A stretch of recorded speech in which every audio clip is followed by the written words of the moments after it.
was about 20 years old when this happened and was back home from college for spring break. Me and my friend Teddy, not his actual name, but we were having a few drinks and entertaining two girls that we used to go to high school with. Since we weren't old enough to go out to bars, we gave our cash to the girls. They picked up our drinks, then we met up at a nice secluded beach that we knew of. But then to get to this section of the beach, we had to walk through a section of really thick forested area. Everyone was fine with this, but then as we're walking, we immediately realized something was just off.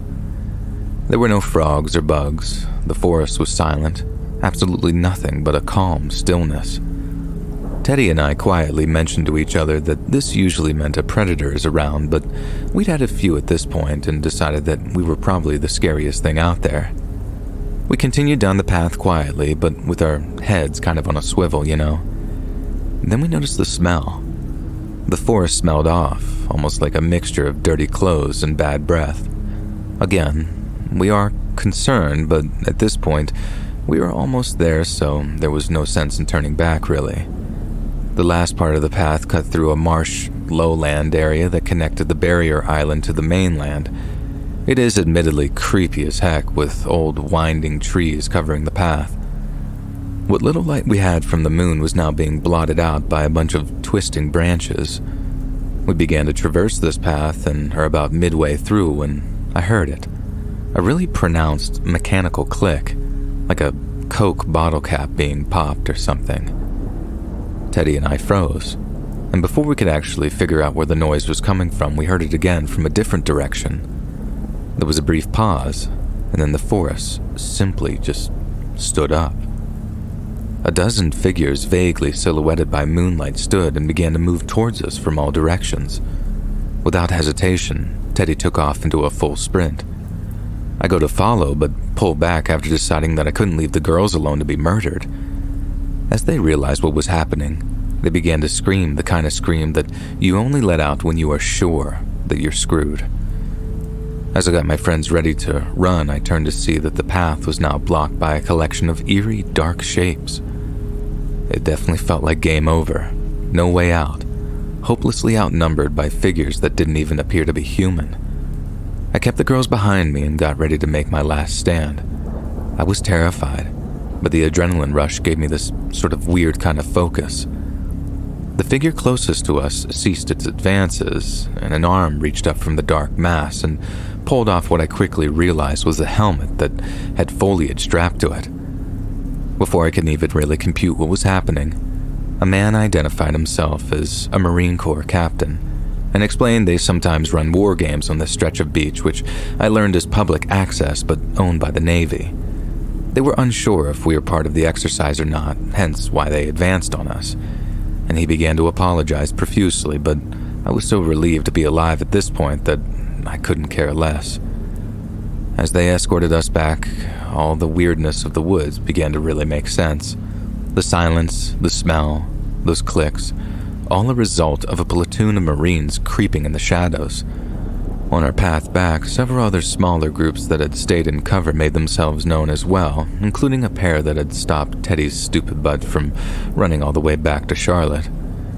The trip back home was awkward, and the girls were quite unhappy with his reaction and us, with the help of the Marine Corps, accidentally traumatizing them. Up until that officer removed his helmet, I truly believed that we were staring into our very own real-life horror movie.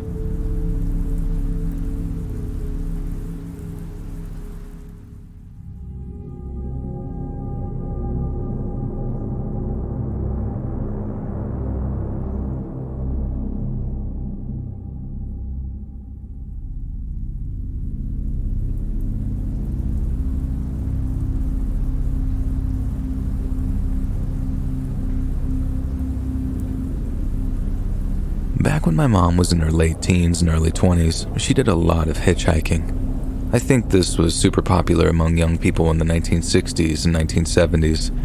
At the time, it wasn't yet considered dangerous, really. And she did it for a few years, but because we live up here in the Northeast, it's not a great idea to engage in anything outdoorsy, hitchhiking included, until about early to mid-spring. So this one year, Mom sets out at around Easter weekend, just as the good weather arrives. She met an older man at a gas station and asked him if he could take her along to the next bigger town. She didn't really want to ask him because he gave off some strange vibes, but it was late in the evening and the gas station was out in the middle of the sticks. She couldn't just stay there, so she told herself, "I'm sure it's going to be fine." When she wanted to get in the passenger seat, the man told her that she had to sit in the back. She asked him why, but he wouldn't give her a clear answer, just kept insisting that she had to sit in the back. They began to drive, and it was mostly uneventful. My mom tried to do some small talk with the man, but he'd only give her very short answers. She thought maybe he's tired, so she just stopped trying to engage with him.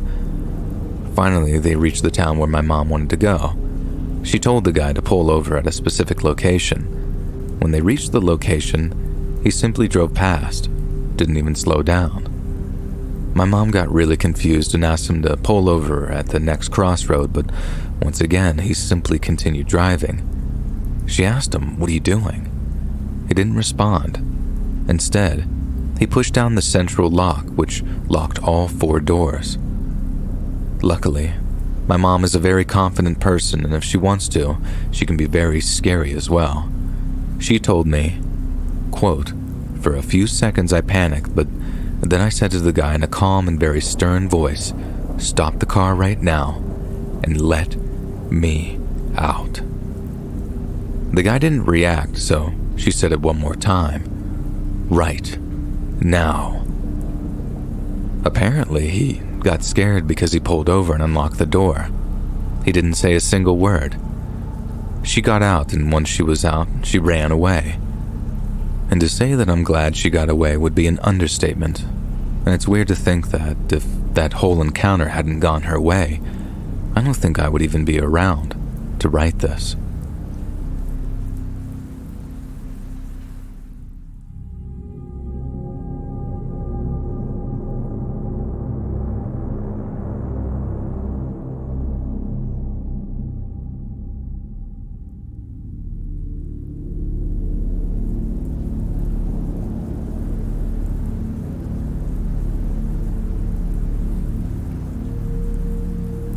Robert George Irvin was born on August 5th of 1907 in Pasadena, California. His father was the Reverend Benjamin Irvin, a titan of the National Holiness movement of the late 19th century, and a man who'd admirably dedicated himself to the cause of racial integration within the church. Some of Reverend Irvin's ideas may have been ahead of his time, but he was just as much of a firebrand as his peers. In his view, everything from wearing neckties to drinking Coca-Cola was an affront to the Almighty, but His Holiness was a mere facade. Benjamin Irvin was a womanizer and a bigamist, abandoning Robert's mother when the boy was just 3 years of age. The desertion rendered them impoverished, dooming the boy to an upbringing characterized by extreme deprivation. When Robert was in his mid-teens, a state reformatory offered him a sculpturing apprenticeship. He spent the next 15 months of his life learning how to turn chunks of rock into breathtaking works of art, proving himself a natural talent in the process. Robert spent time studying under the tutelage of his sculpting idol, Laredo Taft, and later gained employment at a prominent waxwork studio in Hollywood, California.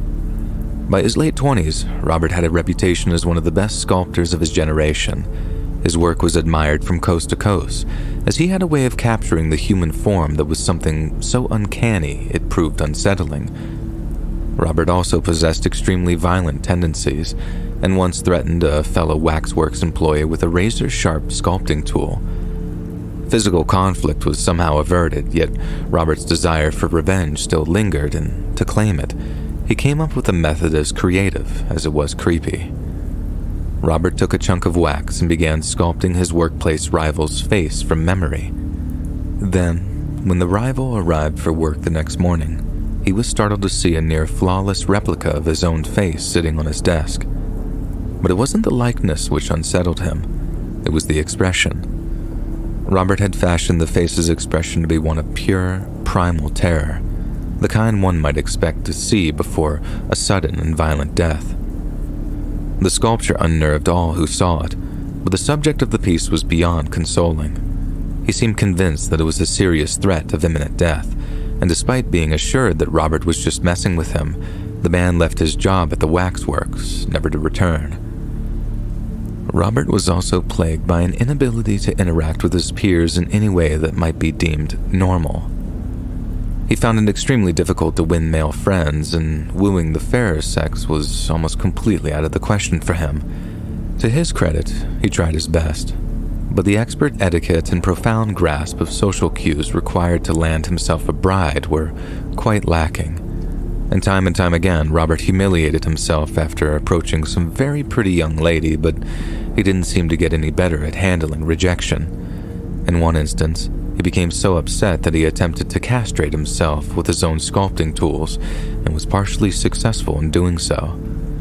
The attempt earned him a year-long stay at a California state mental hospital, and upon his discharge, Robert departed California altogether.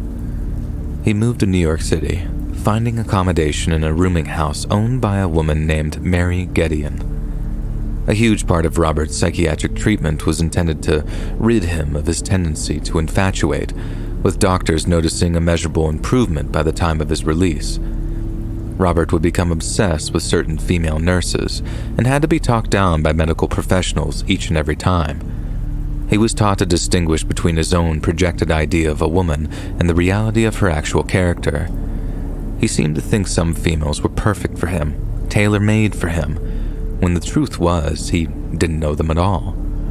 Robert was also taught that each rejection, be it romantic or professional, would only make him stronger while bringing him closer to his ultimate goals. It took a long time, but in the end, Robert began responding to the treatment and began to understand that he had to correct his parasocial instincts. But when he arrived at the New York rooming house and met the owner's daughter, Ethel, Robert suffered a catastrophic psychological regression. He became dangerously obsessed with the young woman, but thankfully, Robert was acutely self-aware of his problems. He struggled to contain his feelings for Ethel, and when they threatened to overwhelm him, he checked himself into the Rock State Hospital in Orangeburg, New York. There he stayed, receiving a variety of crude psychiatric treatments for almost 2 years straight, until finally being released in the summer of 1936. It had taken 2 years of his life to build himself up into a man who he deemed worthy of asking Ethel Gideon to marry him, but when he returned to New York City and sought out his one true love, he found that she had already betrothed to another. It was a blow that Robert could never recover from, and it's widely been reported that shortly after learning of Ethel's marriage to one Joseph Kudner, he began sculpting his magnum opus. Robert sourced a large piece of alabaster, then began carving a highly detailed rendering of Ethel Gideon. While it's unclear where the sculpture ended up, contemporary news reports describe the piece as aesthetically exquisite, but morally abhorrent. Like most of his other work, the likeness to its subject was striking, but around Ethel's neck, Robert had carved a coiled, constricting serpent in the process of choking the life out of her. Despite being indisputably macabre, there's a chance Robert believed that pouring his feeling into his art would help alleviate the negativity he felt. And when he enrolled at the Theological School of St. Lawrence University at Canton, New York, it's reasonable to assume that he sought a path to redemption. But on March 18th of 1937, just 10 days before Easter Sunday, Robert was expelled from school for reasons unknown. The expulsion report was found to cite his apparent instability, but the exact incident which led to his expulsion remains unknown. Robert then returned to New York City, renting a room on 52nd Street, only a few blocks away from Mary Gideon's rooming house at 316 East 50th Street. He drank excessively and frequently considered taking his own life.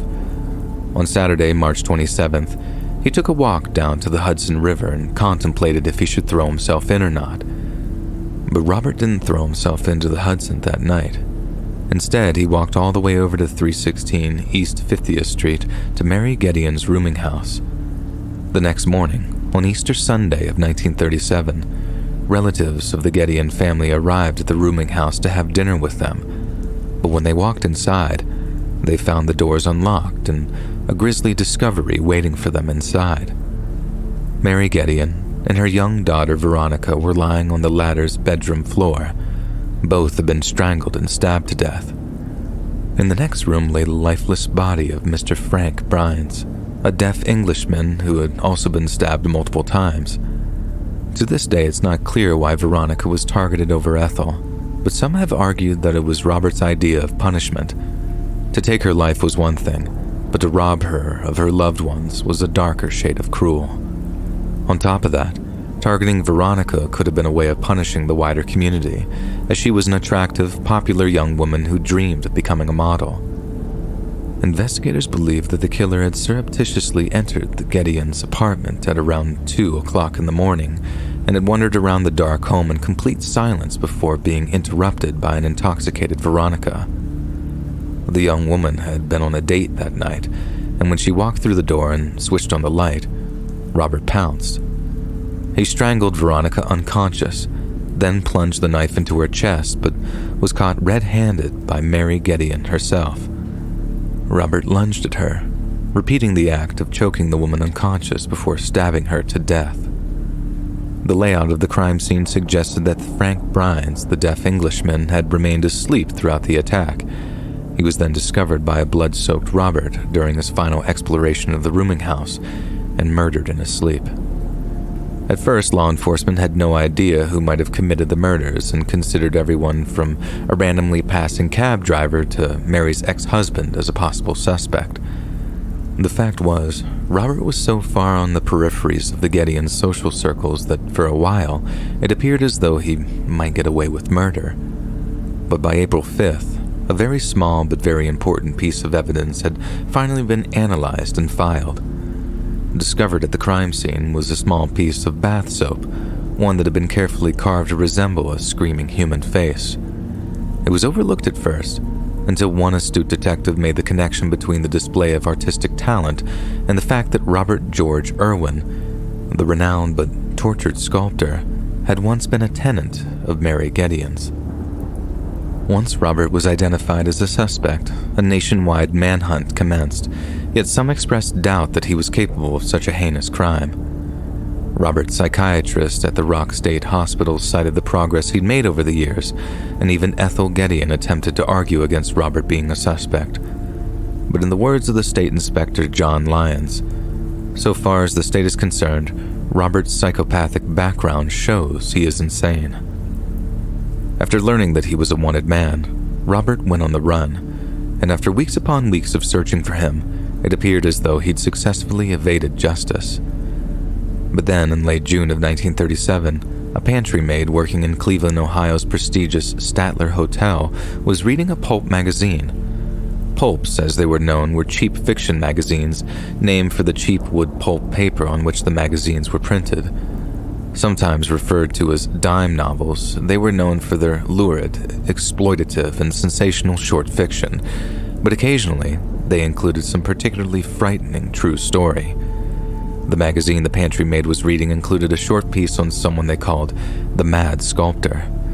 According to the text, the Mad Sculptor was a tortured genius, driven to murder by furious envy, and so compelled was he to sculpt his madness that, following the slaughter, he carved a horrifying figure out of a bar of soap and left it at the scene. Attached to the small article was a crudely drawn picture of the Mad Sculptor, and it was while looking at this drawing that a thought occurred to the young pantry maid.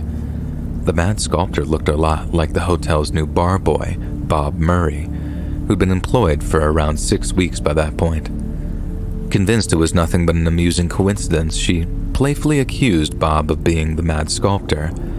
The pantry maid laughed, but Bob didn't, and soon after, he cleared out his locker and disappeared.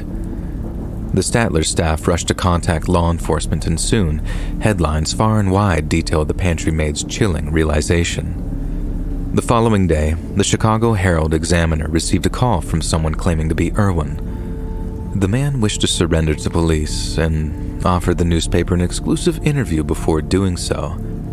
Despite having a strong suspicion that the caller was a hoax, the newspaper agreed on a fee of $5,000. If the caller was genuine, they could hold him long enough to call the cops, but if he was a fraud, they could turn him away with nary a cent. When the man arrived and they realized that he was bona fide, Editor John W. Deanhart, along with reporters G. Duncan Bauman and Austin O'Malley, transported him to a room in the Morrison Hotel in Chicago. This would prove highly controversial, as it was one of the first instances of American journalists shielding a murder suspect from justice, all for the sake of selling a few papers. Following the interview's completion, the newspaper's parent company paid for Robert to be flown to New York City, where he was turned over to the police. But there was no getting around the fact that a self-confessed killer was able to profit from his crimes before ever facing justice for them. At his trial, Robert was represented by the infamous Samuel Leibowitz, who was reported to have saved over 100 murder defendants from the death penalty. In his confession, Robert had stated that he originally intended to kill Ethel Gideon because she was the dearest object in the world to him, and that he accidentally killed her sister and mother instead. He explained that he went to the Gideons' flat expecting to find Ethel, but instead attacked Veronica and her mother when they foiled his plan. Afraid to leave a possible witness alive, but unaware of the deafness, Irwin entered Burns' room and stabbed him to death in his bed. As if to illustrate just how insane Robert Irwin really was, a statement he made to NYPD homicide detectives was read before the court. In it, Robert compares himself to a wireless radio set and attempts to explain his imperfections. Quote, "I am nothing.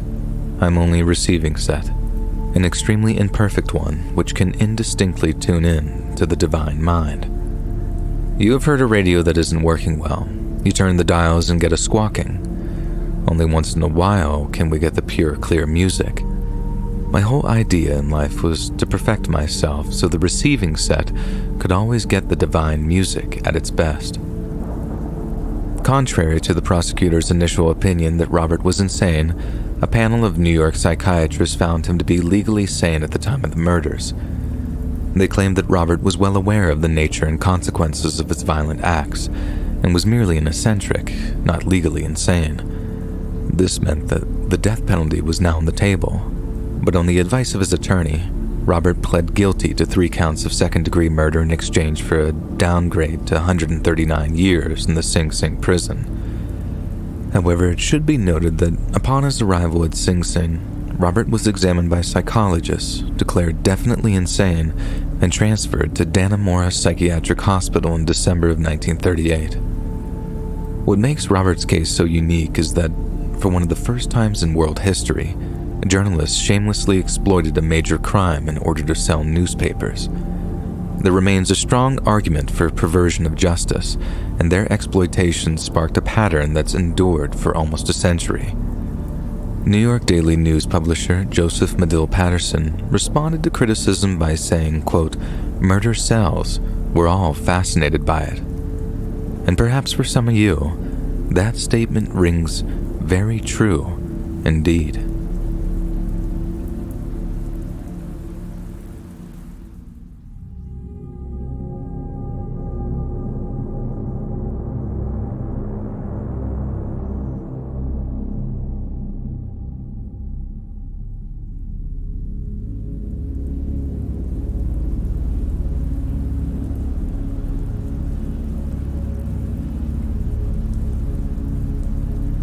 This might not seem so frightening to some, but to me and my wife, it's one of the most unsettling things that's ever happened to us.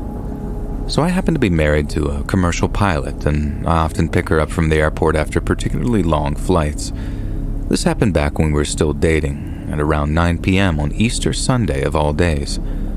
We were heading home from the airport when the road took us by a pull-off where some country dumpsters were on one side of the road. As we drove by, a blacked-out car that had been parked spun out of the gravel and got right behind me, doing the speed limit. I mean, he was so close in the rear view that I could only see the tint on his windshield, not even his car's hood. It wasn't a cop car. It was an early 2000 Chevy, and it was following us. I took some random turns using my blinker, thinking that he was just going the same way as me and wanted me to hurry up on the one-lane road with a double yellow. But after 3 random turns that kept up in the same area, I realized this wasn't random. I told my wife to hold on to something and aggressively turned down a side road with my blinker indicating another way. I sped 90 down a road with a much lower speed limit than that, took a few extra turns and ended up parking in the airport parking lot. I turned off my lights and we waited. That same car came barreling down the road, just absolutely hauling it. Watched him go around a bend out of sight and took off hauling in the opposite direction with my lights off, using the moonlight only to see. And once I got close to a main road, I flicked the lights on and drove under the speed limit the rest of the way home. It has us both really freaked out. We almost called the cops and parked at the police station so the cops could pull him over instantly.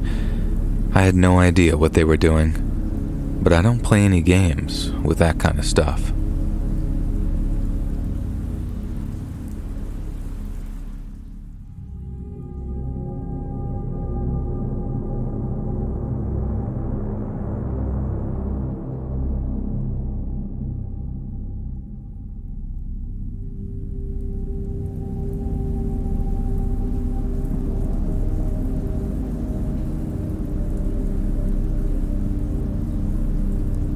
I was driving from Pennsylvania to Arizona a few years back for spring break. No hotel stops along the way, just me and two friends taking turns at the wheel for a 35-hour drive. We finally cross the state line and enter Arizona after nearly 2 days of straight driving with minimal stops for food and fuel, etc. It's about 1 a.m., we're running low on gas, and the only gas station for miles that is listed as being open online is located about 3 miles inside of Petrified Forest National Park. We don't have any other options, and we decide to check it out. My friend is driving, the other friend is riding passenger, I'm in the back seat. They're both women, I'm the only male in the car. Soon as we drive into the park, we're wondering how there's an open gas station in here. It's pitch black, no cars in sight. The park is clearly unoccupied. The only source of light on our 3-ish mile drive to our destination was our headlights. Miraculously, we pull up to a gas station buried inside this park. There's no attendant, the store is locked, but the pump is lit. My friend pulls over, it's a tight squeeze, it's a small gas station, and my friends joke that I should be the one to pump the gas since I'm the only man in the car. It's really because none of us wanted to step outside, we're all feeling creeped out by the atmosphere that we've just driven into. I get out, the pump accepts my card, and I start filling up the tank. As soon as I start fueling up, we see lights approaching from the distance. Let me restate that there have been no lights whatsoever besides our headlights and the faint glow of the gas pump at the station. We could see the blackness of night stretching for miles in this park. There had been nobody on the narrow road with us the whole time that we were driving in. Where were these lights coming from if we hadn't seen them until the second I exited the car? I say to my friends through the window, "Must be a park ranger." I realize as I'm saying this that I'm verbalizing it to calm myself down rather than because I think it's true. The lights get closer. They're blinding. The high beams are on, shining directly at me as they pull into the station. Eventually, they get close enough that I can make out the vehicle. It's a random RV, not a park ranger. I see a man in the front seat. Skinny, glasses, mustache, baseball cap. It's a white guy, and that's how I remember him. And there's nobody else in the vehicle with him. I assume that he's got to be in the same boat as us. Tank running low, no place to stop for gas, no choice but to fill up the park. But he drives around the unoccupied pump and faces his RV in our direction for no apparent reason. At this point, I can see his eyes. We're close enough that I'm looking at the driver clearly as I'm filling up the tank. He smiles at me as he continues to inch his vehicle closer to ours, moving at a speed so slow that it was like he was trying to provoke us. He's getting closer and closer, but why isn't he stopping? He's about to hit us while we're immobilized and he's driving less than 5 miles per hour. So my friend in the passenger seat builds up the courage to reach over and honk the horn to tell him to stop. The sound of that horn, cutting the tension of the absolute silence of the night, will stick with me forever. At this point, I was looking not only at the RV, but also through the window at my friends. Without words, we're all communicating our extreme horror and confusion at the situation unfolding in front of us. The RV stops just yards away from our car, and the man waves at me again, almost apologetically, with a smile. We're not fully fueled, but I know that I'm not comfortable standing at that pump any longer, so I hang it up and hop back in the car. I don't even have to say let's get out of here. As soon as I close the door, my friend is already starting to move the car. RV guy has, at that point, positioned himself in such a way that it is impossible for us to drive straight out of that station because he's blocking our path forward. Our only choice is to reverse into the forest, i.e. the unpaved, non-drivable forest, and angle ourselves out from there. We eventually do it while the RV guy sits there, staring at us, still not moving to exit his vehicle or fuel it. We get out, start driving as fast as we can on that narrow path out of the park, and keep checking behind us to see if we're being followed. We weren't. It looked like the RV turned its headlights off as we left. We didn't discuss what had happened until we knew that we were 100% safe and back on the highway. When we finally were able to approach the situation, we realized that the RV must have been camped out in the blackness of the forest with its lights out, waiting for someone to approach the pump. We would have seen the headlights otherwise. It would have been too dark not to have noticed them. We have no idea what would have happened if we hadn't honked that horn, if we had let him slowly inch his way closer and closer and hit our car. Would he have said sorry, let's all get out of the car and check the damage, and then tried something on us? Would he have lured us out into the open so we didn't have the protection of the car? Was he alone in the RV? We'll never know, and I'm sure glad that we didn't stick around to find out.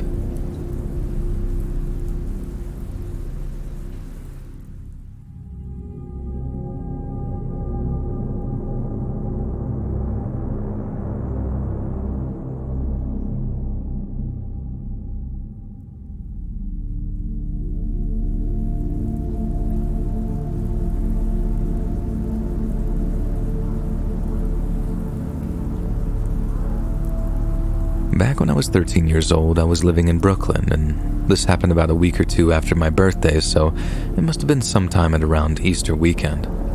A friend and I went to the movies about once a week. Normally, we went to one of several movie theaters in our neighborhood, but there were times when the movie he wanted to see, he always picked the movie, I didn't care what he chose. I loved going to the movies regardless of what we wanted to see, wasn't playing in his neighborhood.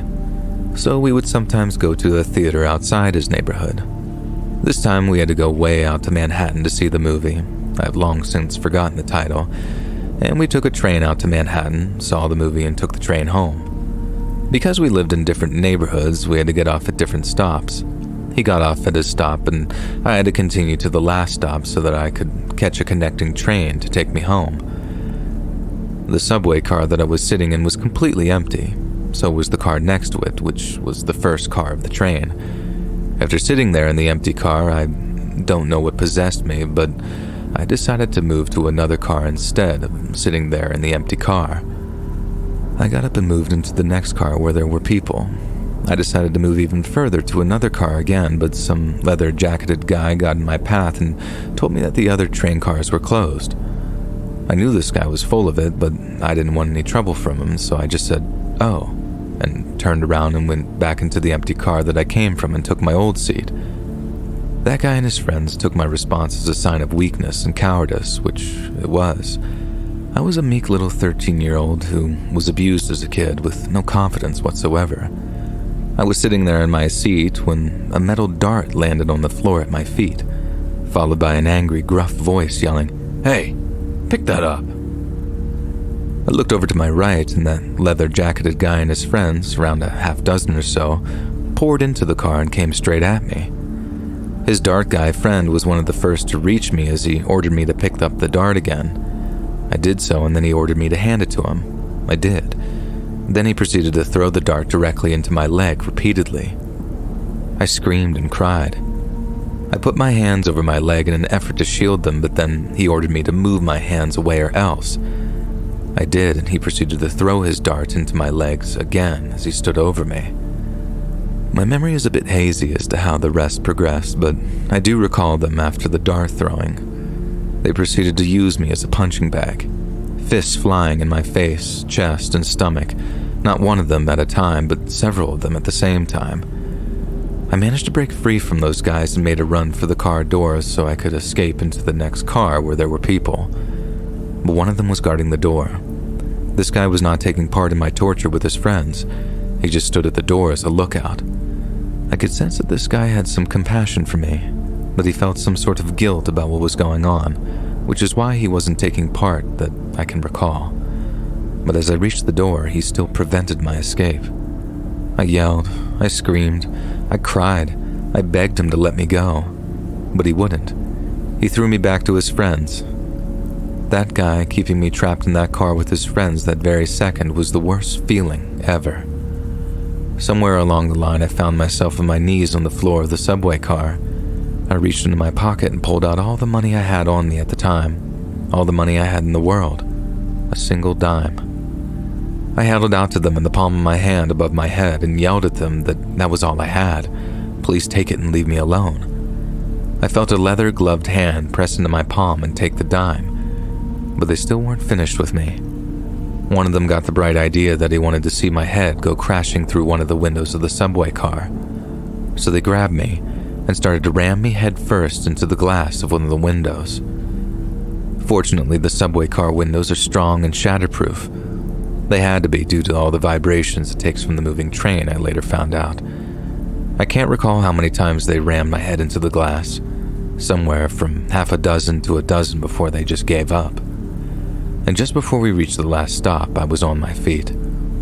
I opened my mouth to say something, and accidentally a little spittle came flying out of my mouth and landed on the leather glove of one of my attackers, which earned me a slap in the face. Finally, we reached the last stop.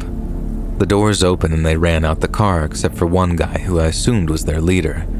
The same guy who, at the beginning, got in my path and told me the other train cars were closed. He reached into his pocket, pulled out his wallet and asked me if I needed a couple of bucks. I couldn't believe it.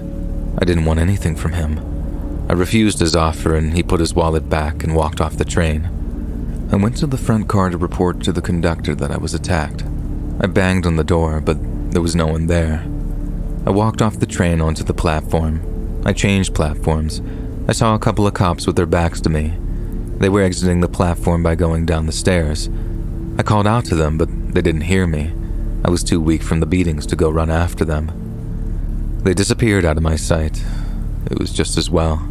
I never memorized my attackers' faces as I tried not to make eye contact with them throughout the entire ordeal. I had forgotten what they looked like within seconds of them leaving the train. I could never be able to give an exact positive description, and I never knew their names. Defeated, I caught my connecting train, this time finding and staying in a car that was reasonably filled with normal-looking people. The moment I got home, I flopped into bed and go to sleep. When I woke up the next morning, my body ached all over. I imagine my attackers, if they're still alive today, are somewhere in their 50s or early 60s. At the time of their attack on me, they were all a few years older than me, so I estimate late teens to early 20s. Some of them no doubt have families of their own, wives, grown kids, homes, good jobs, etc. But I also bet they keep it a secret from everyone in their inner circles, employers, co-workers, friends, and family, about the time how they mugged and physically assaulted some young kid, a total stranger, for kicks on a subway train way back when. Their friends and families, wives and kids, probably look up to them thinking they're the greatest, not knowing what lowlifes they really are and were. My life at the time, and the many years following, were terrible and painful for many reasons. Granted, they're not to blame for the entire terrible state that was and is my rotten life, and to be fair, had I never encountered them, my whole life would still be terrible. But they sure did contribute to the lousy horribleness that is my life. I have never forgotten or forgiven them for the torture they inflicted on me both physically and mentally, and I hope they all burn in hell.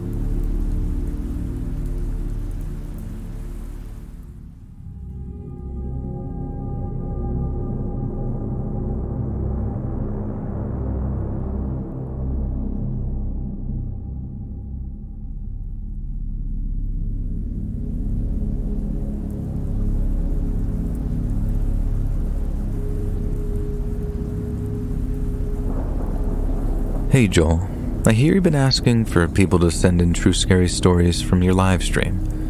Well, if you ask me what the scariest moment of my life is, I'd have to say being stabbed by my now ex-wife over Easter weekend.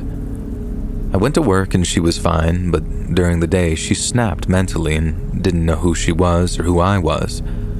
I walked in and went to hug her, and she had a blank look in her eyes and lunged at me with a carving knife. I turned, but she still got me.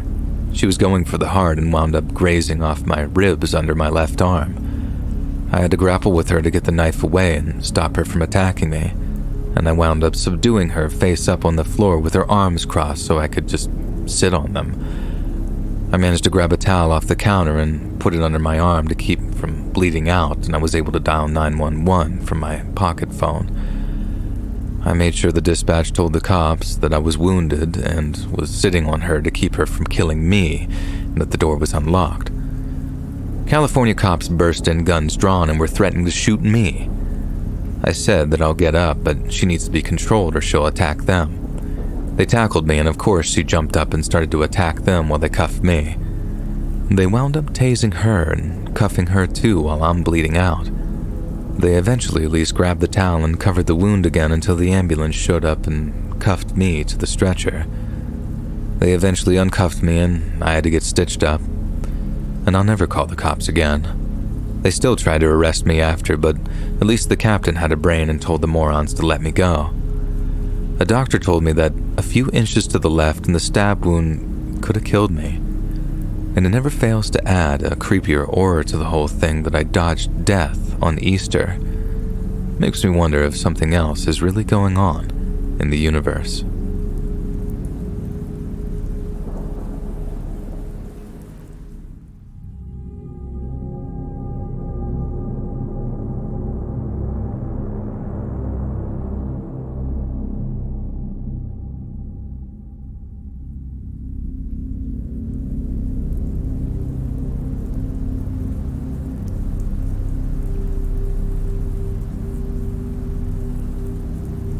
I've worked security on and off for several years to supplement my income, so I've heard quite a few creepy stories from coworkers.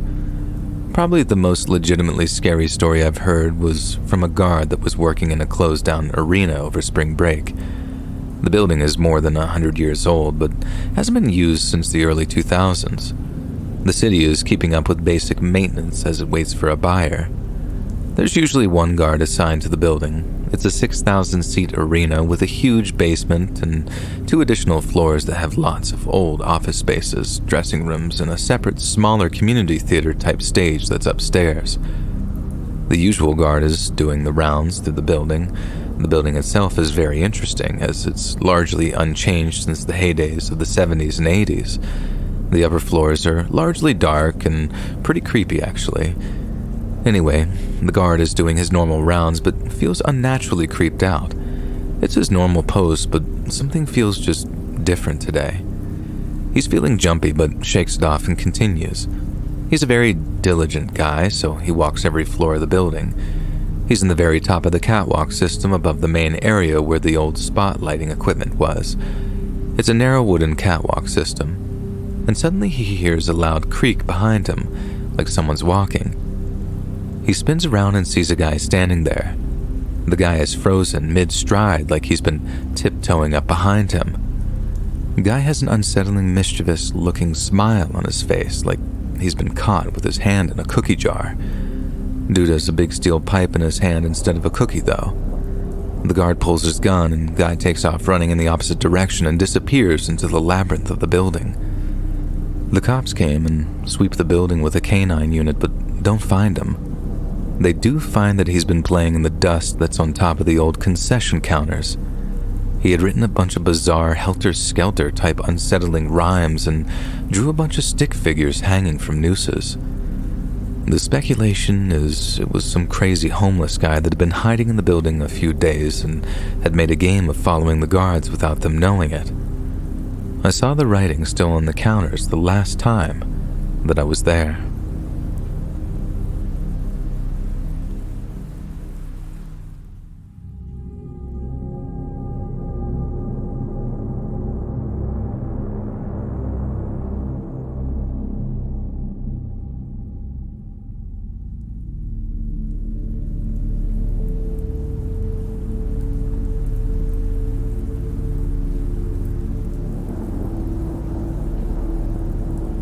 My grandfather-in-law worked for a private security company as an armed guard for a while in the 1980s.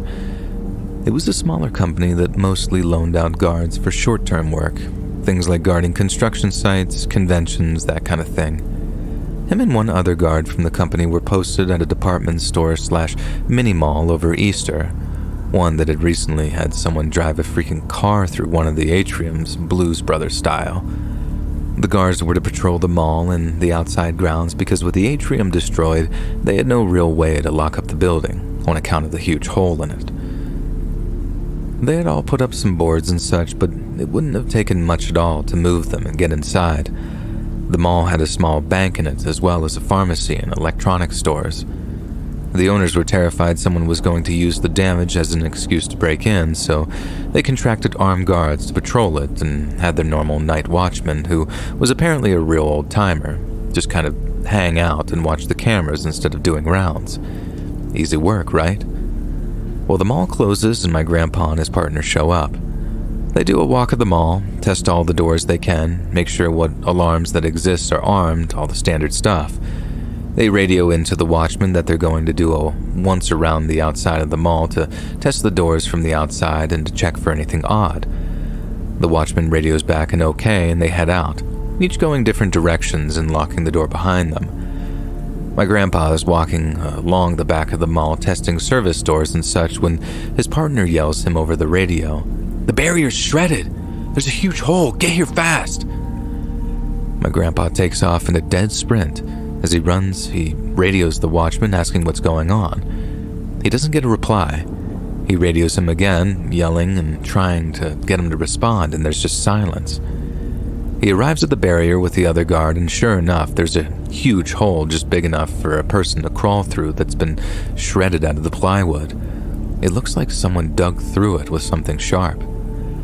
My grandpa crouches down and shines his light through the hole, but again, this is the 80s, and flashlights don't exactly cut through the dark like flashlights we have today, so he can't see anything weird inside. He turns to his partner and says that they need to call the police, but this being the 80s, cell phones aren't super common yet, so if they're going to do it, they need to get inside the mall and find a phone. They try radioing the watchman again and still get no reply. They get their guns out and squeeze through the hole and start advancing toward the security office. Most of the stores have shutters that are down, so it's a pretty straight shot. As they make their way there, they hear an earth-shakingly loud scream. He said it sounded like a person with a chest the size of a car was just screaming as loudly and as savagely as they could. They both turn towards where the sound came from, which is a grocery store. It's the only store inside the mall that doesn't have a shutter on account of how large it is. They start moving that way because they still can't reach the watchman and are worried whatever screamed may have him. As they get closer, they hear something tearing the place up, just absolutely ripping things apart. They shout that they're security and that they're armed and to come out with your hands up.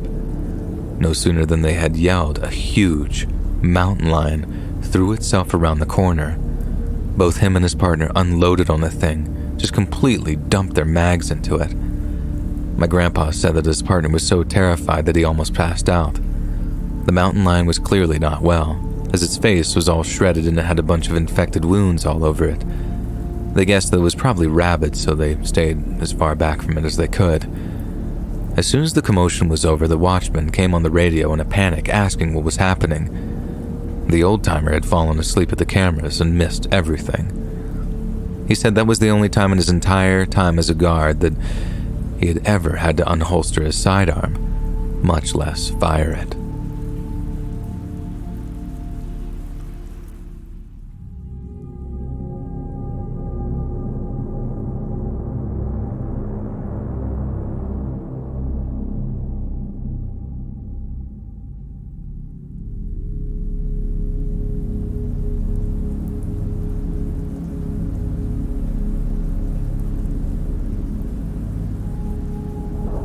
I was camping with a couple of friends during a cross-country spring break road trip. We didn't bring a tent, we just threw a tarp over the bed of the pickup truck and slept back there. I have a very hard time falling asleep, especially when I'm not in my own bed, so I was up long after my buddies had passed out. While I was laying there, the only one awake amidst a calm and quiet night, aside from my friend's obnoxious snoring, I started getting this feeling, like a sinking feeling in my gut. I thought maybe I was hungry, went into the truck and grabbed some snacks, then tried again to fall asleep. I drifted off for a bit, but when I woke up suddenly, that feeling was still there, but worse. It wasn't hunger. It was that deep in your gut, something is very wrong here feeling. But nothing was wrong. I tried again to ignore the feeling and go to sleep. I probably got an hour or so of sleep and then yet again woke up suddenly. All kinds of alarm bells were ringing now. I remember feeling shaky and nauseous at this point. I had no idea why, but my body was in full fight or flight mode. I didn't care if they thought that I was crazy at that point. I woke up my friends and told them that we needed to leave now. I was able to convince them and we left in a hurry. I told them that I'd explain in the morning, and we found another campground down the road to crash for the night. The weirdest part happened after we all fell asleep at the new campground. I was sleeping peacefully, only to be woken up by my friends shaking me and telling me that we needed to leave again. The second I opened my eyes, I'm completely overwhelmed by the worst feeling of dread imaginable. My buddies both looked totally freaked out as well and were practically trying to pick me up and throw me in the truck cabin. There's literally nothing around us that should be making us feel that way, as far as we could tell. But my God, it felt like death itself was staring us down. We got out of there as fast as we could and drove several hours until we reached a large town and just got a hotel. And that was the end of it. We never figured out what was going on. My friends thought that we were being followed at one point during the drive. I don't really know, honestly. I probably never will. But it was by far the weirdest night I'd ever have.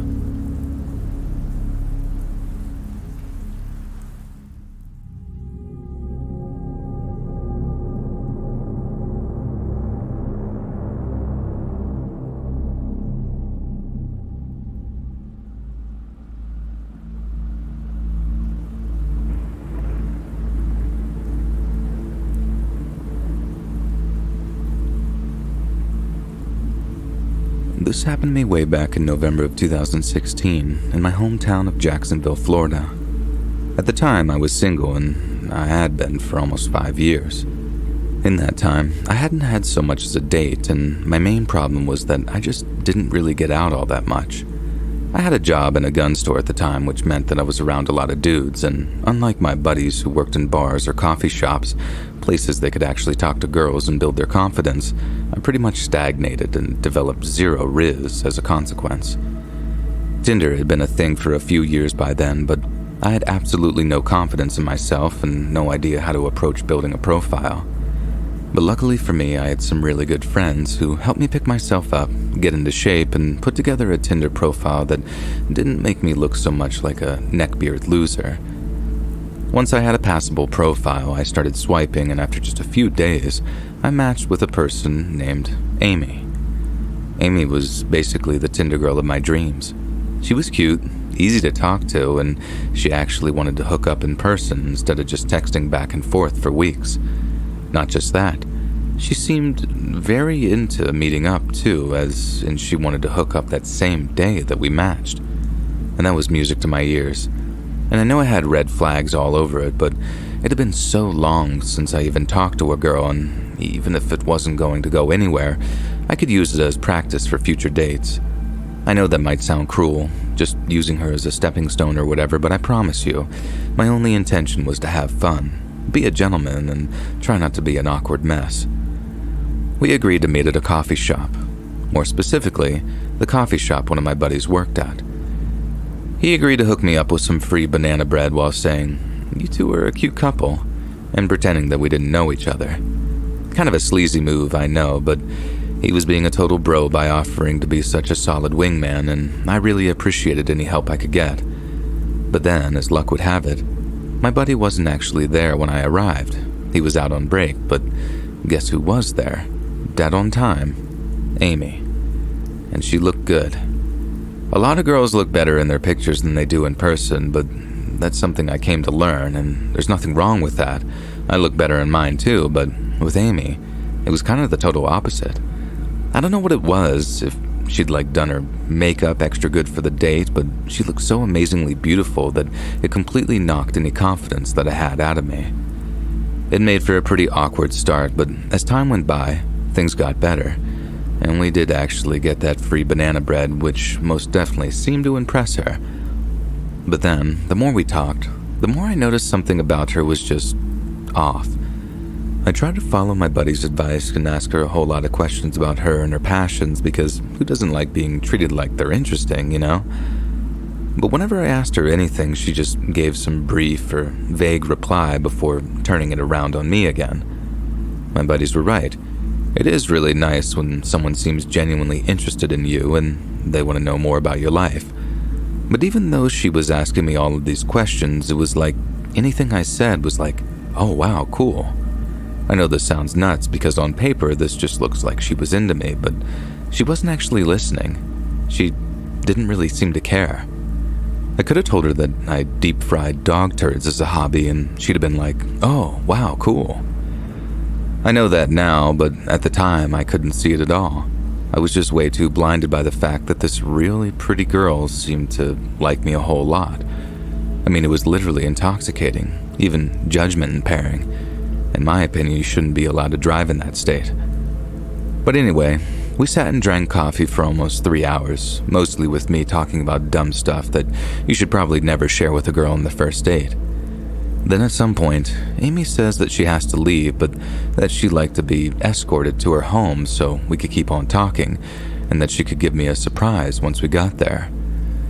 Now, I'm assuming this surprise is like a peck on the cheek or something in the line with the first date. But even so, the prospect of a peck on the cheek honestly motivated me so much that I think I'd have walked all the way to Georgia if she'd asked me to. I said sure, and we paid and then left to catch a bus somewhere. I had no idea where we were headed, but like I said, it could have been just about anywhere. Turns out it was maybe only 10 or 15 minutes away, so we get off the bus and then start walking towards the street that her house was on. When we got to the corner, she looks at me and says, "My house is on the street, but I want to take you someplace else for a surprise." Jackpot, I thought. At least, that's what I was thinking anyways. I didn't think that we were going to do anything too heavy, but if we were going someplace else, I was probably going to get a little more than just a peck on the cheek. Don't get ideas, I mean like making out, maybe some hickeys, I don't know, cute stuff. I really wasn't expecting much. Anyway, we walk a few more blocks, then turn down another street, until we come to this row of houses still in the middle of construction. Then, to my surprise, Amy starts leading me towards them. I figured that we were headed to some park or, I don't know, somewhere romantic or something. But no, the interior of some half-finished house it was. I wasn't complaining. I'd still have kissed her if she walked me to the city dump, but yeah, it totally wasn't what I was expecting. We walked inside, and then the moment we were out of sight of anyone, Amy started kissing me, and it was amazing. We made out like that for a while, and I don't know how long, but things started getting kind of heated, and right when things reached their peak, she asked if I wanted to try something. I told her that I'd try literally anything with her, and when I said that, she reached into her bag and pulled out a zip tie. She then told me how she wanted to kiss me while I had my hands tied behind my back because she wanted to be in control. And that was just about the hottest thing that I'd ever heard, so of course I let her do it. There was like a freestanding beam in the middle of this room that we were in, so I put my back against it, and she tied the zip tie just a little too tight, and then she went back to kissing me. Again, it was amazing, and we carried on smooching and stuff for a while until she said that she wanted to try something else. Something which would require me to close my eyes and hum. I remember asking what I should hum, and she thought for a second, and then she told me to hum my favorite song. I got so wrapped up in the moment, excited for what was to come. My best guess was maybe neck kissing or maybe lip biting and stuff, and also trying to remember my favorite song, that I didn't stop to think that maybe this wasn't such a good idea. After all, I didn't really know this girl, and as much as I wanted to, I couldn't really trust her, not after only meeting her just a few hours before.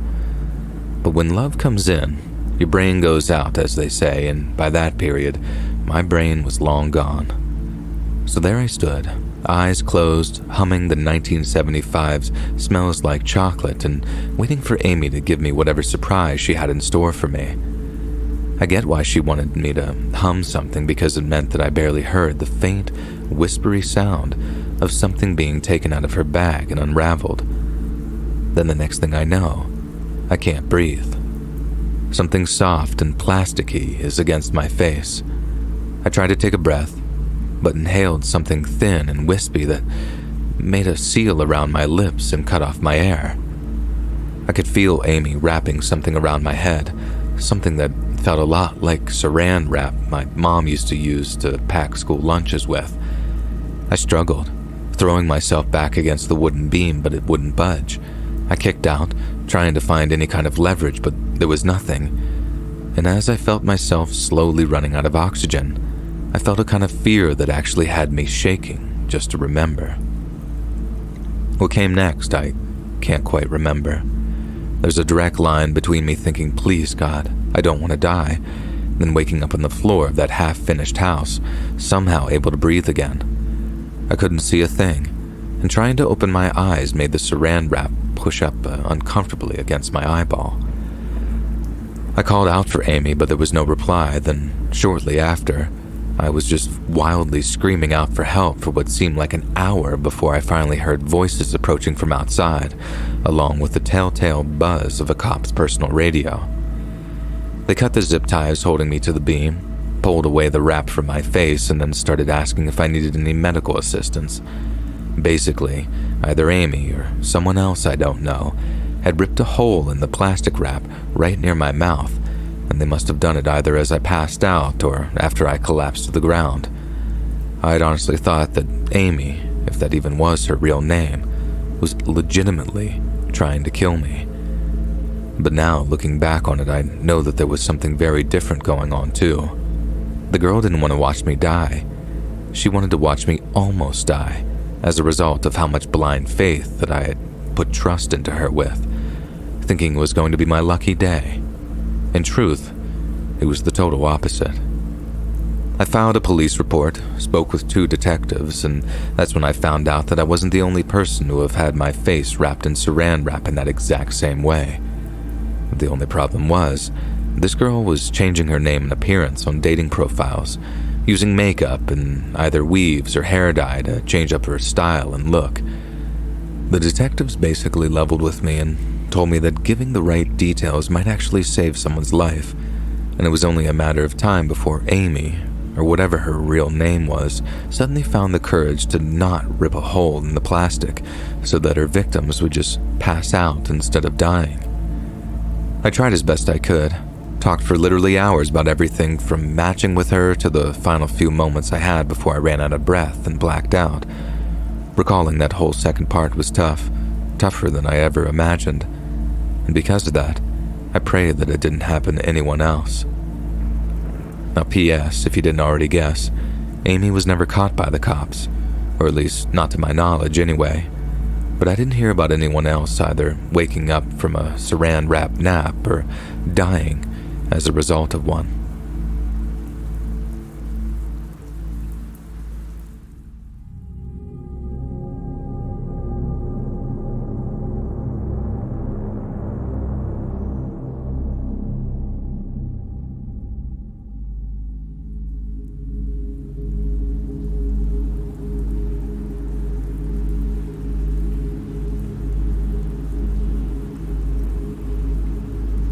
I used to work in this inner-city pub in Birmingham. You know the pub in Peaky Blinders, with all the frosted glass and brass fixtures on the inside?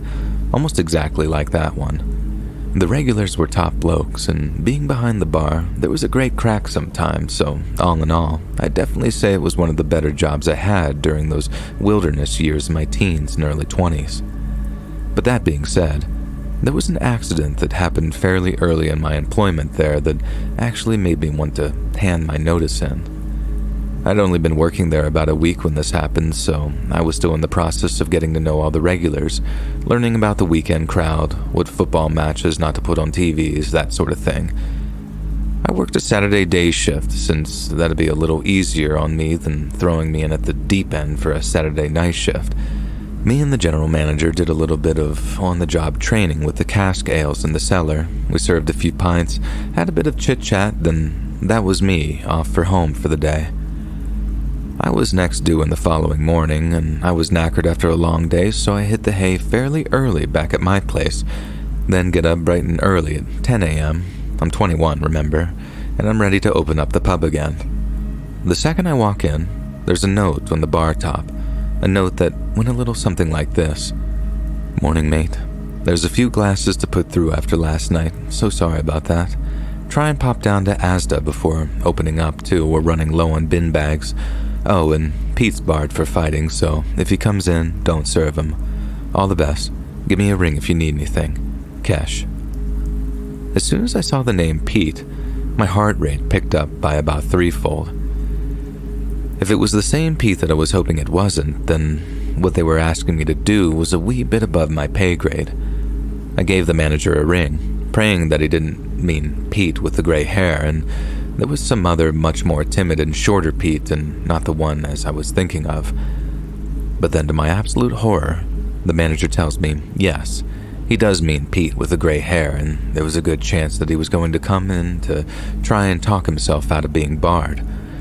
To understand why I was so frightened of Pete, I need to explain why everyone was so frightened of Pete.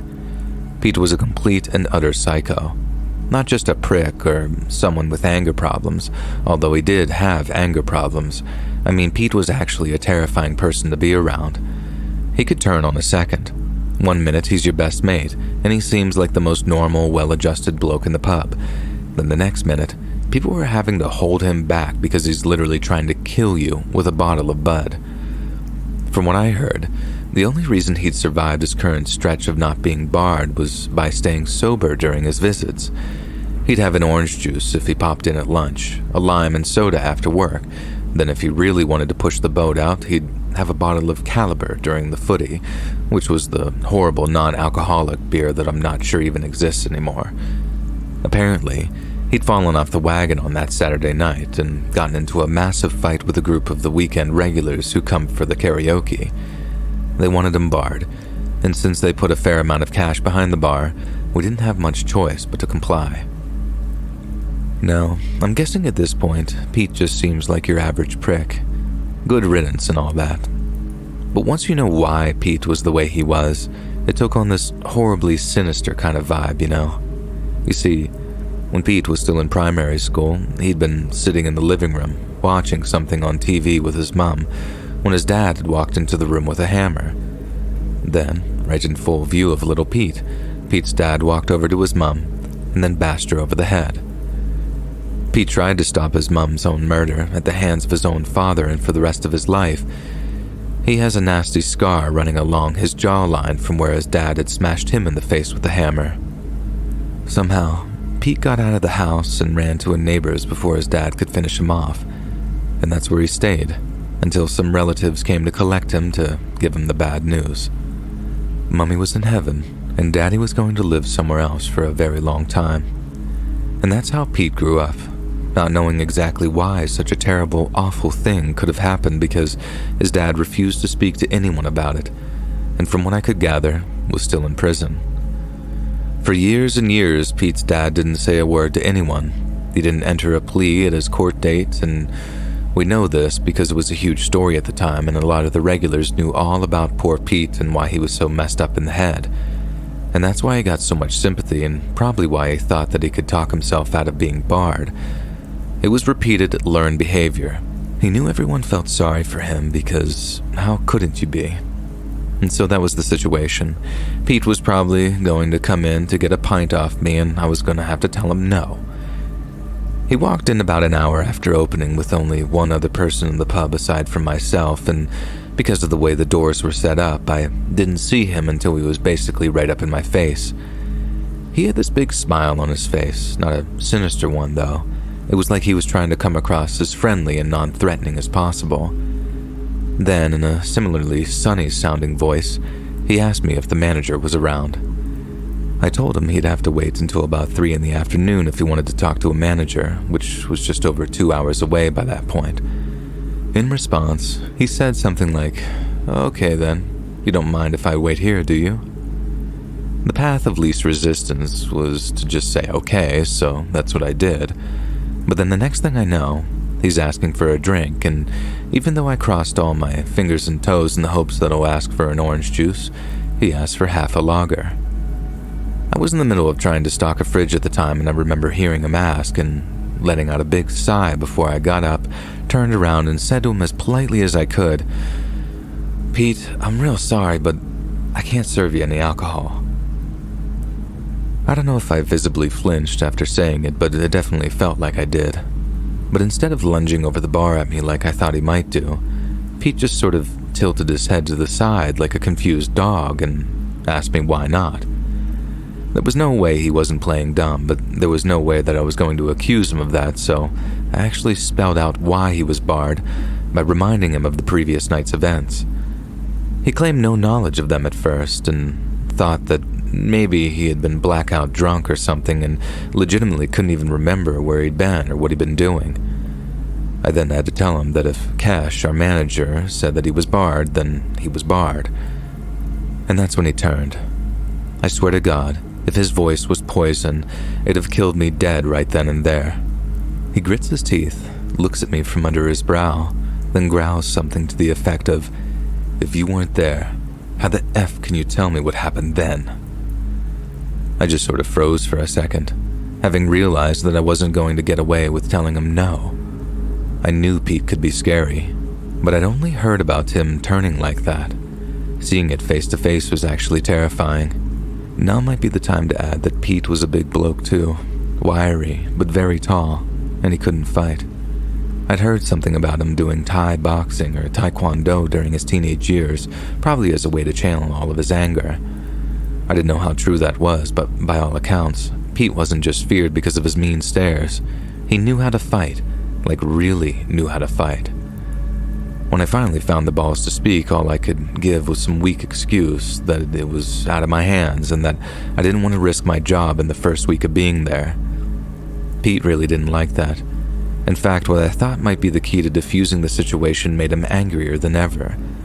The way he saw it, he's been going to the pub for years and years, so who the hell was I, some baby-faced Irish lad, to deny him service in his local pub? Again, I took a step back from him, expecting him to lunge over the bar at me or something, but instead, he started walking down the bar, right towards the bar hatch, which was the only way in and out of the bar that didn't involve climbing over the wooden fixtures. He was absolutely livid, furious to the point that I could feel the adrenaline kicking in as he walked round the bar with murder in his eyes. I met him at the hatch, and he took a swing at me, but the width of the bar meant that it was easy enough to dodge. But then, Pete grabs the bar hatch and swings it up so he can step onto the bar and have another swing at me. Another little detail that you need to understand is that in this old-school pub, the bar hatch wasn't like a little doorway. It was just a really heavy section of bar that folded upwards. Pete needed to steady himself on the bar just to lift it, and he was a pretty strong bloke, so when he lifted it up, I grabbed it from the other side and slammed it back down, right onto his other hand, which had found its way into the little groove where the hatch fits onto the bar top. The impact was literally sickening. There was no crunch, no blood right away, but I knew that I must have broken something in his hand. The way he yelped and stepped back, holding his hand before letting out this deep, angry growl of pain, I thought that might have gotten the fight out of him. But no, he actually tried again, blood now dripping from his hand as he grabbed the hatch. I just grabbed it and slammed it down again. Not from as great a height that time, but the bang of the hatch hitting the bar had him recoiling out of pure instinct. There was a few seconds where he just stared at me, bright red in the face, 100% ready to do me in, when, from out of nowhere, a voice came from the back of the pub. "Nasty injury you got there, Pete. You better go and get it looked at sharpish."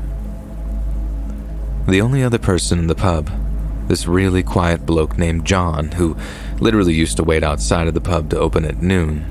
He speaks up and pretty much ends the whole thing with a few quiet words. Pete screams something about coming back, then something about getting the police involved, then something else about me being a dead man.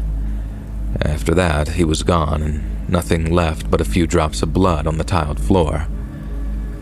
If anyone listening has ever been in that kind of situation, they'll know just how bad you shake afterwards. I was shivering like a pooping dog, like someone had cranked up the air conditioning to Arctic levels.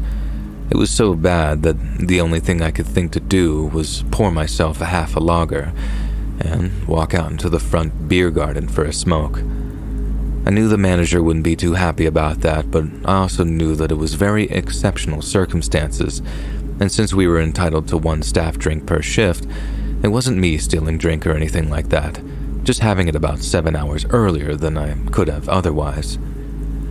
I also now realize that I've written about 4 bloody pages of A4, so I'll try and cap things off as swiftly as I can. I only ever saw Pete once more time, which was when he drove past me in his minivan while shouting something abusive out the window. I still don't know what he said. I had my earphones in and music playing, but I know it probably wasn't very flattering. Rather than get the police involved, he must have known that he was in the wrong. Pete opted to just get his hand fixed and drink somewhere else. I should add that he was still wearing a bandage when he drove past me in his minivan, and I'll admit that it gave me a smug, satisfied feeling. I totally understand that he had a horrible childhood, and yes, he's due all the sympathy and patience that entails. But that can't be at the cost of other people's safety.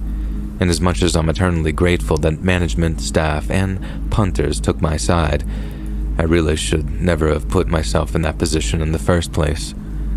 The rest of my time at the pub was fantastic, to the point where I didn't leave by choice, but that's another story for another time.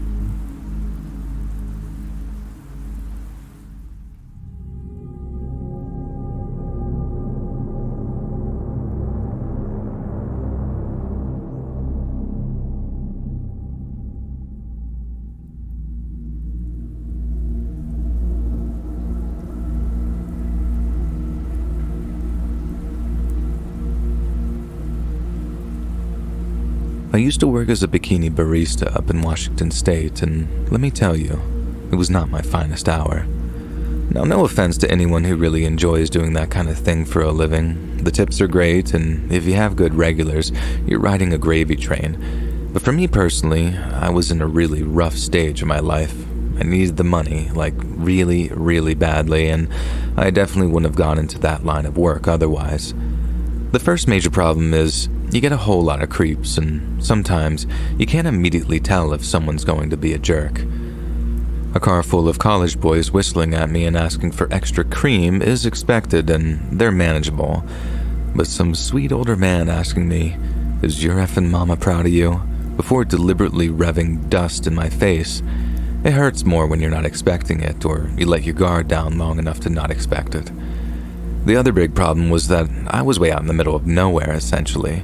Not exactly wilderness territory, but our customers were very rural, and that wasn't always a good thing. Most of my regular customers were nice folks, like the guy old enough to be my grandfather, who always made sure that I was okay and never made me feel creeped on. Then there was the farm kid in his late teens who'd blush like a rose whenever he ordered from me, and always tip big after giving me the same shy, "Thank you, ma'am." But then some weren't so nice, and I got a feeling that they only stopped by out of necessity than any kind of affection. One of those guys was this really skinny guy who looked to be in his 40s maybe. He always looked at me with a kind of spite in his eyes, like he was judging me for what I was doing. Or maybe more how I was doing it, but you get the idea. He'd come by most days, same scowl on his face every time, and although he definitely wasn't as bad as some of the other jerks who spontaneously pulled in after seeing the sleazy Bikini barista sign, he definitely wasn't my favorite customer. Then this one day, a car pulls into the shack, a new one, and this really nice-looking guy gets out and orders a coffee.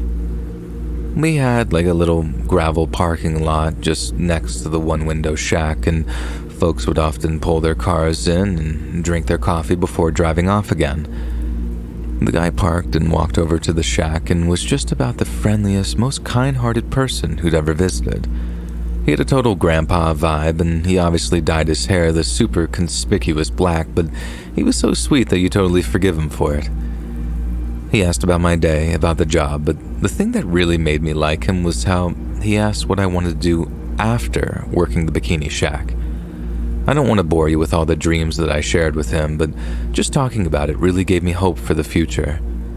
When he was done with his coffee, my new grandpa wished me all the very best luck in life and then headed back to his car.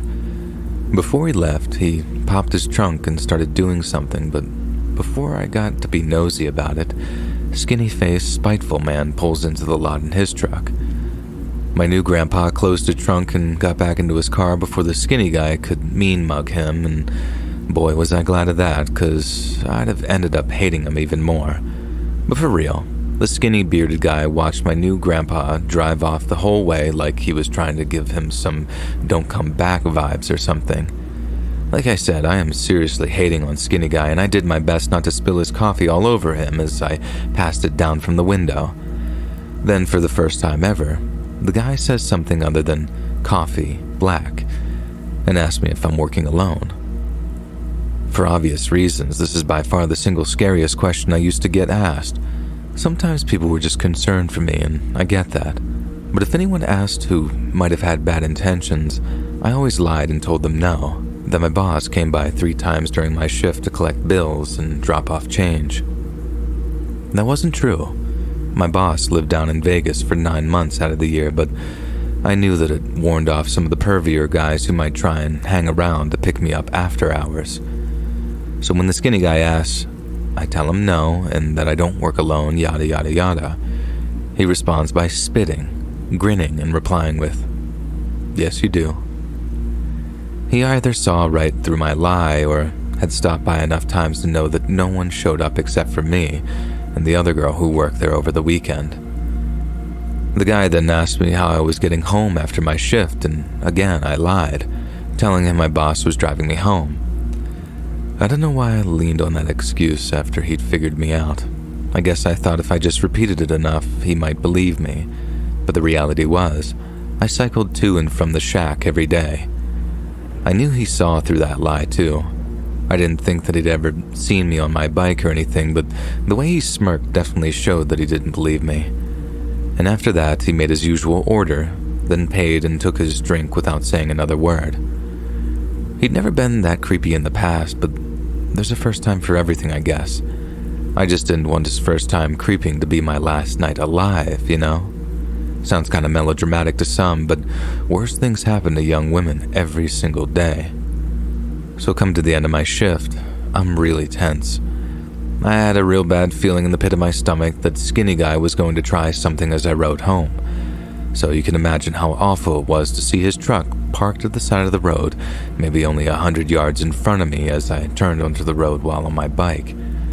I told myself that I'd just ride past him, and if he tried anything, I'd just call the cops and try to wave down any passing cars so he couldn't try anything. Then what do you know? As soon as I ride back, he starts shouting something out of his window to me. I had earbuds in, and back then I had the kind that you literally jammed into your ear hole until you were basically deaf. So although I had no idea what he said, I figured that it couldn't have been good, so I just upped my pace and rode past him, praying that he wouldn't just knock me off my bike or something. But the next thing I know, he's speeding up alongside me, and I'm thinking, oh my god, this guy's gonna smash into me any second. Then, he pulls ahead of me, and then turns into the side of the road real quick to totally cut me off. It was real sudden, and I braked so hard that I felt myself about to fly over the handlebars for a second. After that, he got out of his truck, but instead of turning around and just riding off, I was so angry that I just went off on this dude. I was all like, what do you think you're doing? You're a total psycho, I'm calling the cops. And all this other stuff.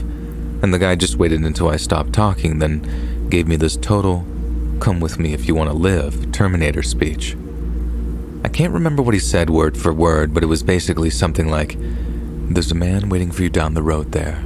He has rope, handcuffs, and a bunch of other non-vehicle related tools in his trunk.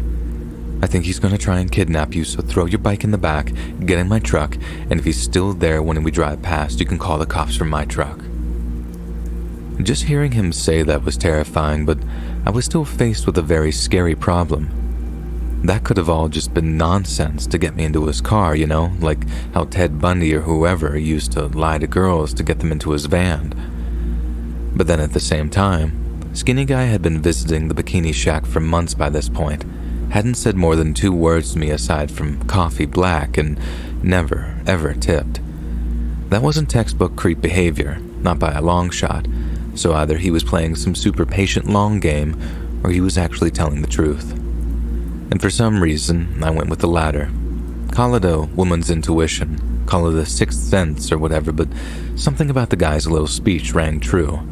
So even though on paper I should have just declined and kept on riding home, I did as he asked and got into his truck.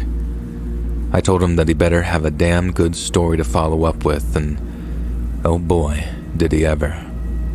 It wasn't even much of a story, really. He just kept on driving, telling me to keep an eye over his shoulder as he drove. Then what do you know? I see a car at the side of the road with a man leaning on the side of it. It was exactly the same car my new grandpa had been driving, and only the person leaning up against it looked way different. Totally different clothes, seemed at least 20 years younger. But then somehow, even though I only got a split-second look at him, I was convinced that it was the same old sweet man that I'd adopted as my new grandpa. I was stunned, literally stunned, to the point that I didn't even feel all that relieved to have been given a ride past him. I was just so disappointed in him and in myself too, having been so deceived that I was about to place my trust in totally the wrong place. Skinny Guy said that when he'd rolled up to pick up his coffee at the same time my adopted grandpa had been there, he'd seen all kinds of creepy-looking stuff in his trunk. Nothing to be alarmed about right away. People carry rope around, and they're not all serial killers or whatever, but handcuffs too.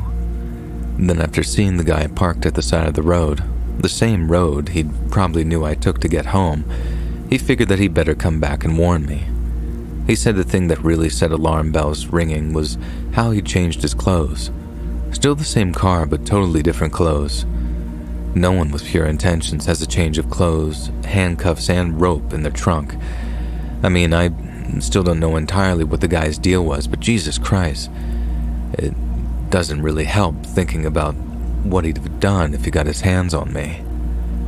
I didn't work at the Bikini shack for much longer, and I went from keeping just that 1 can of pepper spray at the shack to open carrying a gun out of pure terror the guy would come back.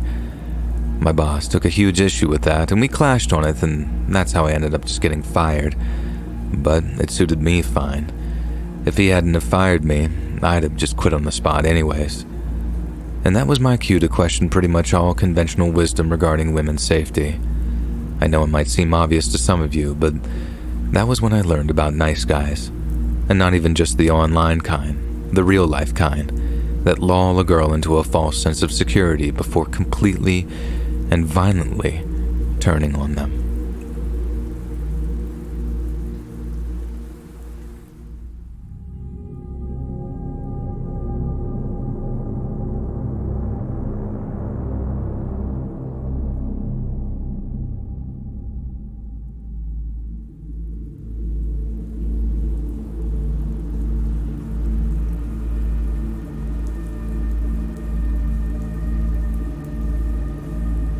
I've been a casual listener for quite a while now, and I've always counted myself as fortunate that I haven't had any stories to share with you.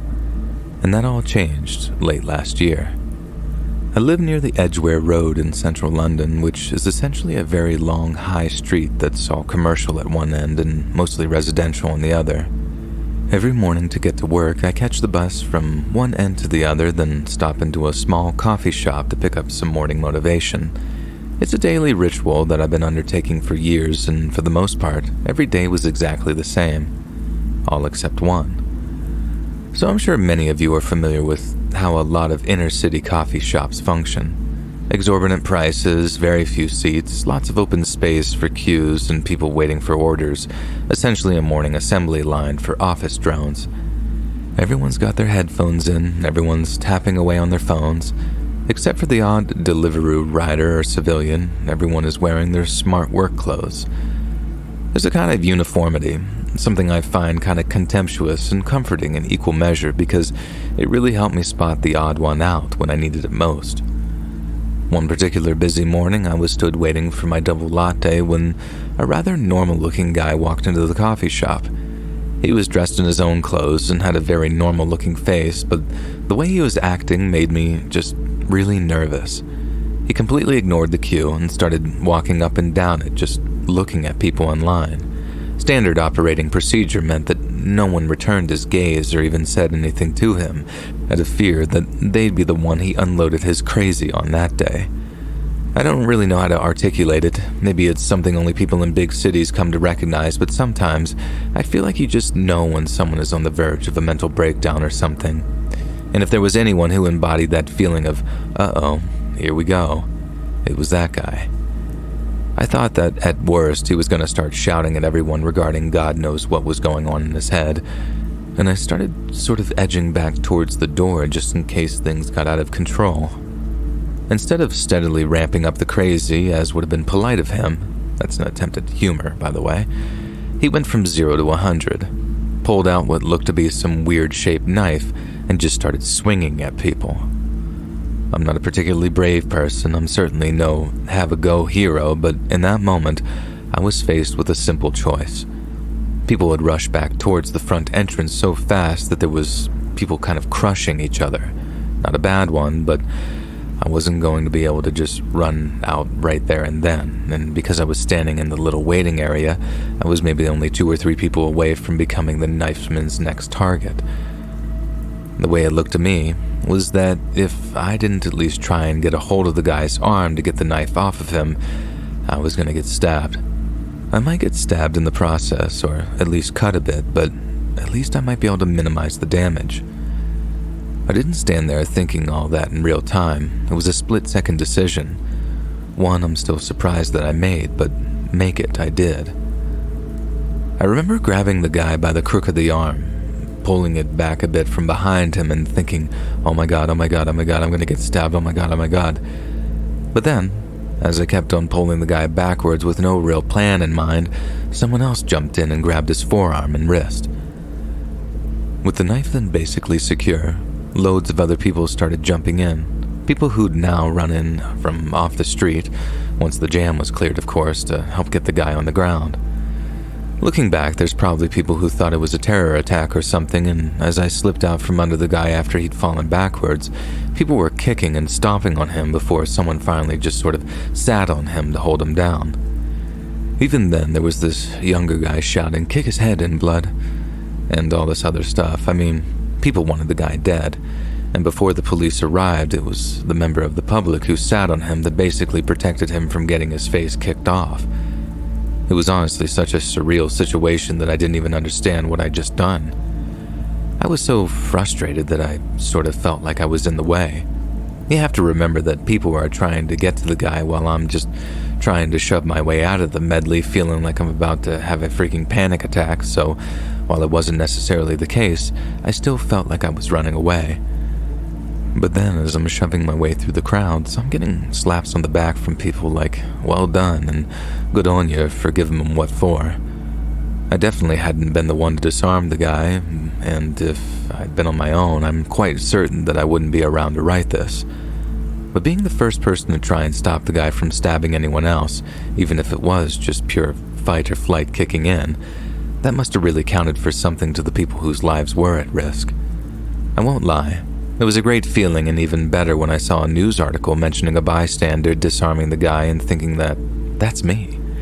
Well, not exactly disarming him, and I wasn't the only one who intervened, but yeah, it felt really good to have done the right thing, even if it was sort of by accident. The same couldn't be said of the people who had been hurt, though, and there were quite a few of them. The guy had basically slashed his way up and down a section of the queue, injuring almost everyone in his path, leaving 1 or 2 with some pretty serious injuries. And that's what really brought me back down to earth. The fact that some people's days, years, or even lives had been ruined by some psycho with a knife or mini machete, whatever it was. People asked me why he did it too, if he shouted anything or wore anything weird or anything like that, but no, as I said earlier, the guy didn't say a word the whole time, and aside from a bit of a dodgy look in his eye, he looked just like your average 30-something Londoner. I think that's the thing that really sticks with me. You sort of expect crazy murderers to sort of look like crazy murderers, don't you? So the idea that they're just hiding in plain sight, that's something I try my best not to think too much about.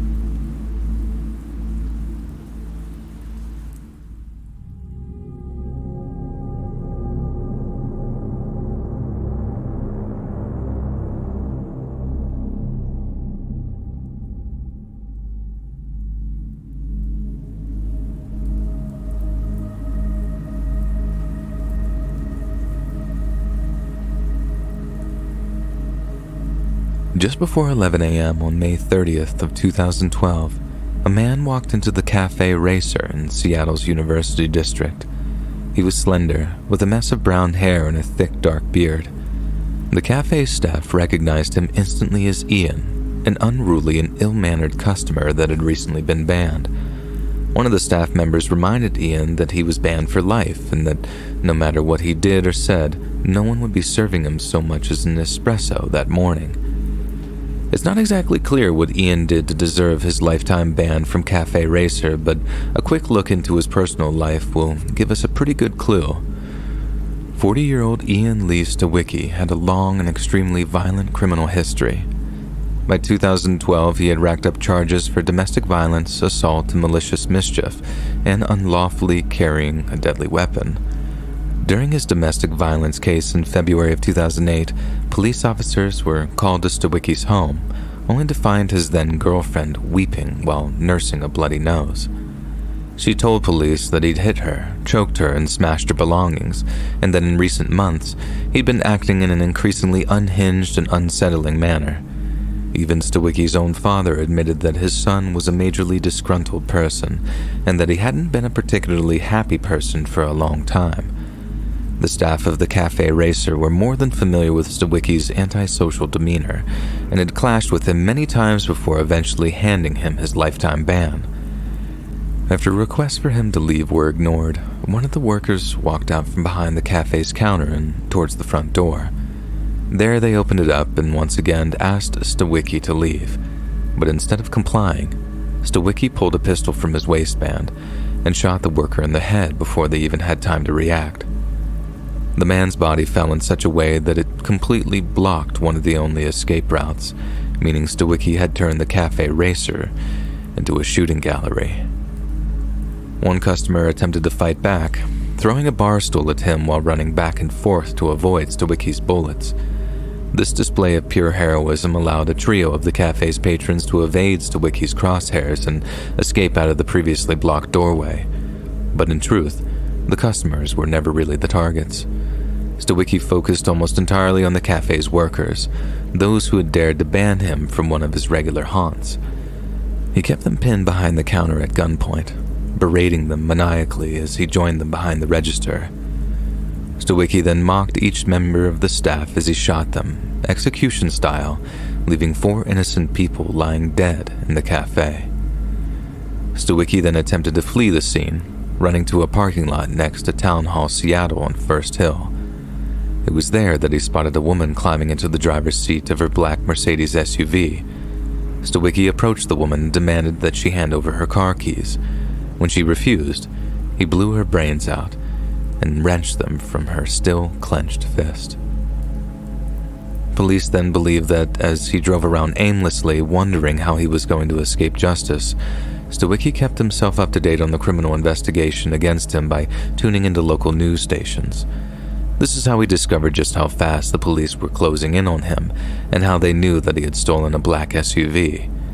What's more, the cops had set up checkpoints along almost every major roadway, meaning Stawicki's chances of making a clean escape were slim to none. Once he became convinced of the hopelessness of his situation, Ian Lee Stawicki placed the barrel of his pistol under his chin, then brought a premature end to his brief and miserable existence. Those that lost their lives at the Cafe Racer that day were 52-year-old Joseph Albanese, the cafe's manager, and bassist in a local band named the Mighty Sphincter. 49-year-old Andrew Kyriakides, a longtime friend of Joe's and a poet who went by the nickname Smootsy the Clod.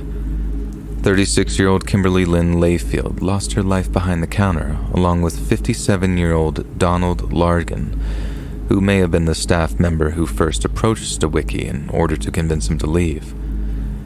The SUV owner shot dead in the parking lot that day was 52-year-old Gloria Leonidas, a woman who suffered heartbreaking misfortune that day after being in the wrong place at the wrong time.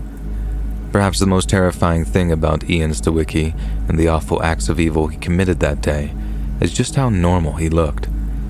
He looked like any other 40-something guy in central Seattle, the very definition of inconspicuous. In asking him to leave their coffee shop, never to return, the employees of the Cafe Racer had no idea what a monster they were dealing with, and how an act of basic human decency meant that they'd sign their own death warrants.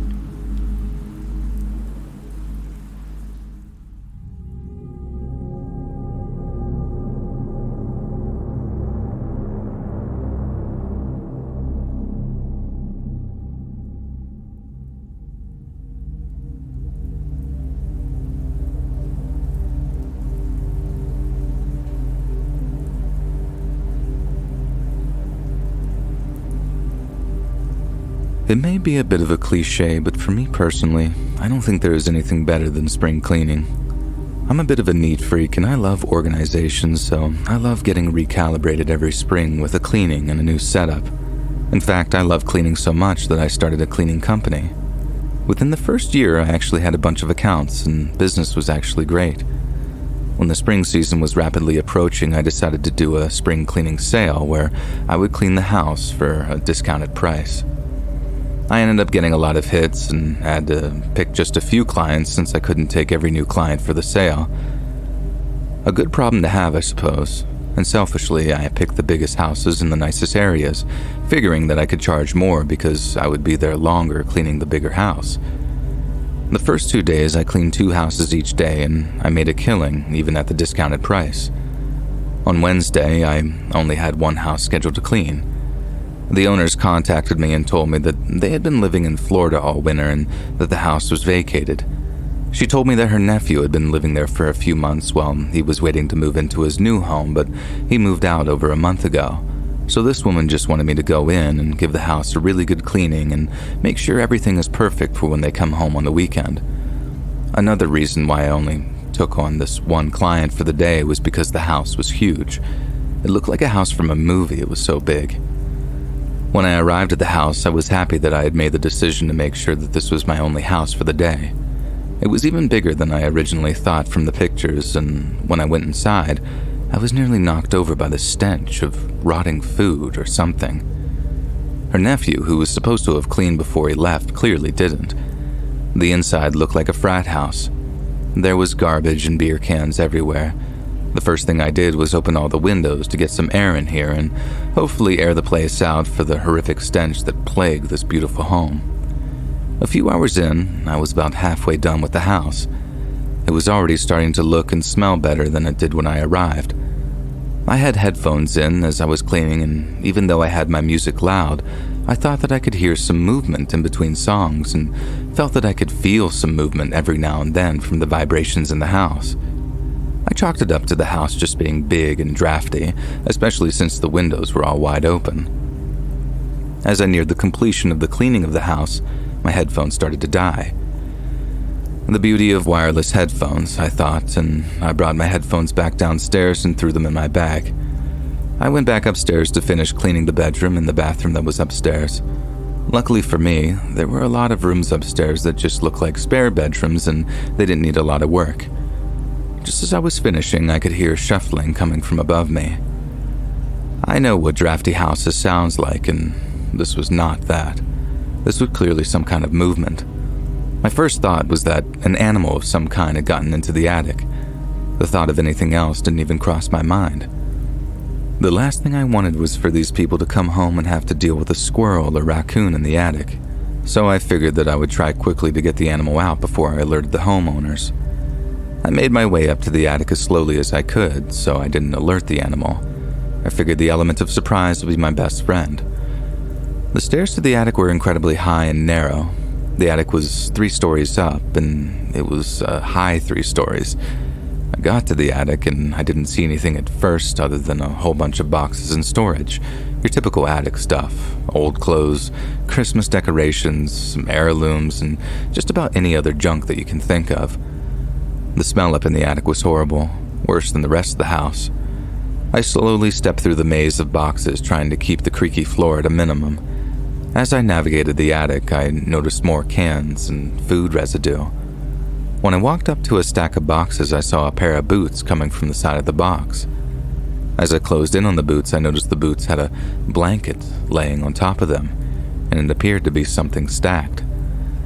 As I examined it closer, it looked like the blanket was moving. I thought that the raccoon must be hiding under the blanket, eating food residue. I grabbed the blanket and whipped it off, and my heart fell in fear. It was not a raccoon. It wasn't an animal. It was a person. An older man turned. He looked at me, looking just as scared as I was. I instinctually screamed and just ran out of the attic. I heard the man shouting for me to wait, but I wasn't going to. And for some reason, instead of calling the police, I called the homeowners first to make sure that they didn't know this person was there, and they were more horrified than I was, so I called the police. All during these calls, I sat in my locked car and didn't even pay attention to the house. When the cops showed up, they searched the house.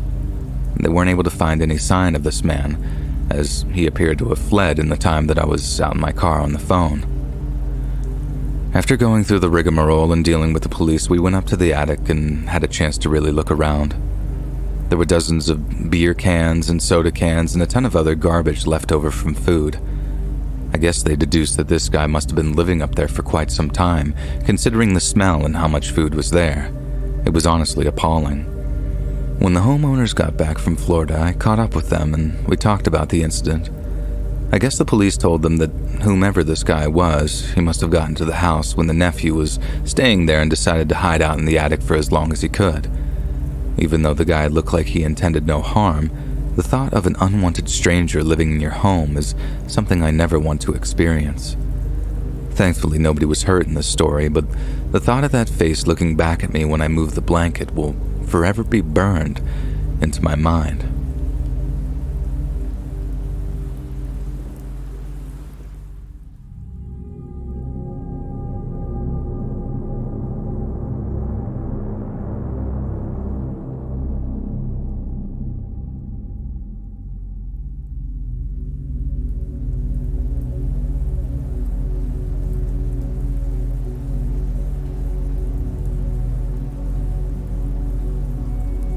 I feel like when people talk about their favorite seasons, spring doesn't come up a lot. I never understood why, because spring was always my favorite. The smell of flowers in the air is always just beautiful. I also come from an area where it snows horribly in the winter, and it seems like winter's never going to end. So for me, spring was almost like a homecoming of sorts. However, the events of last year left such a bad taste in my mouth, I'll unfortunately never look at spring the same way again. Right around late March, when the snow starts to melt, I usually try to walk as much as possible.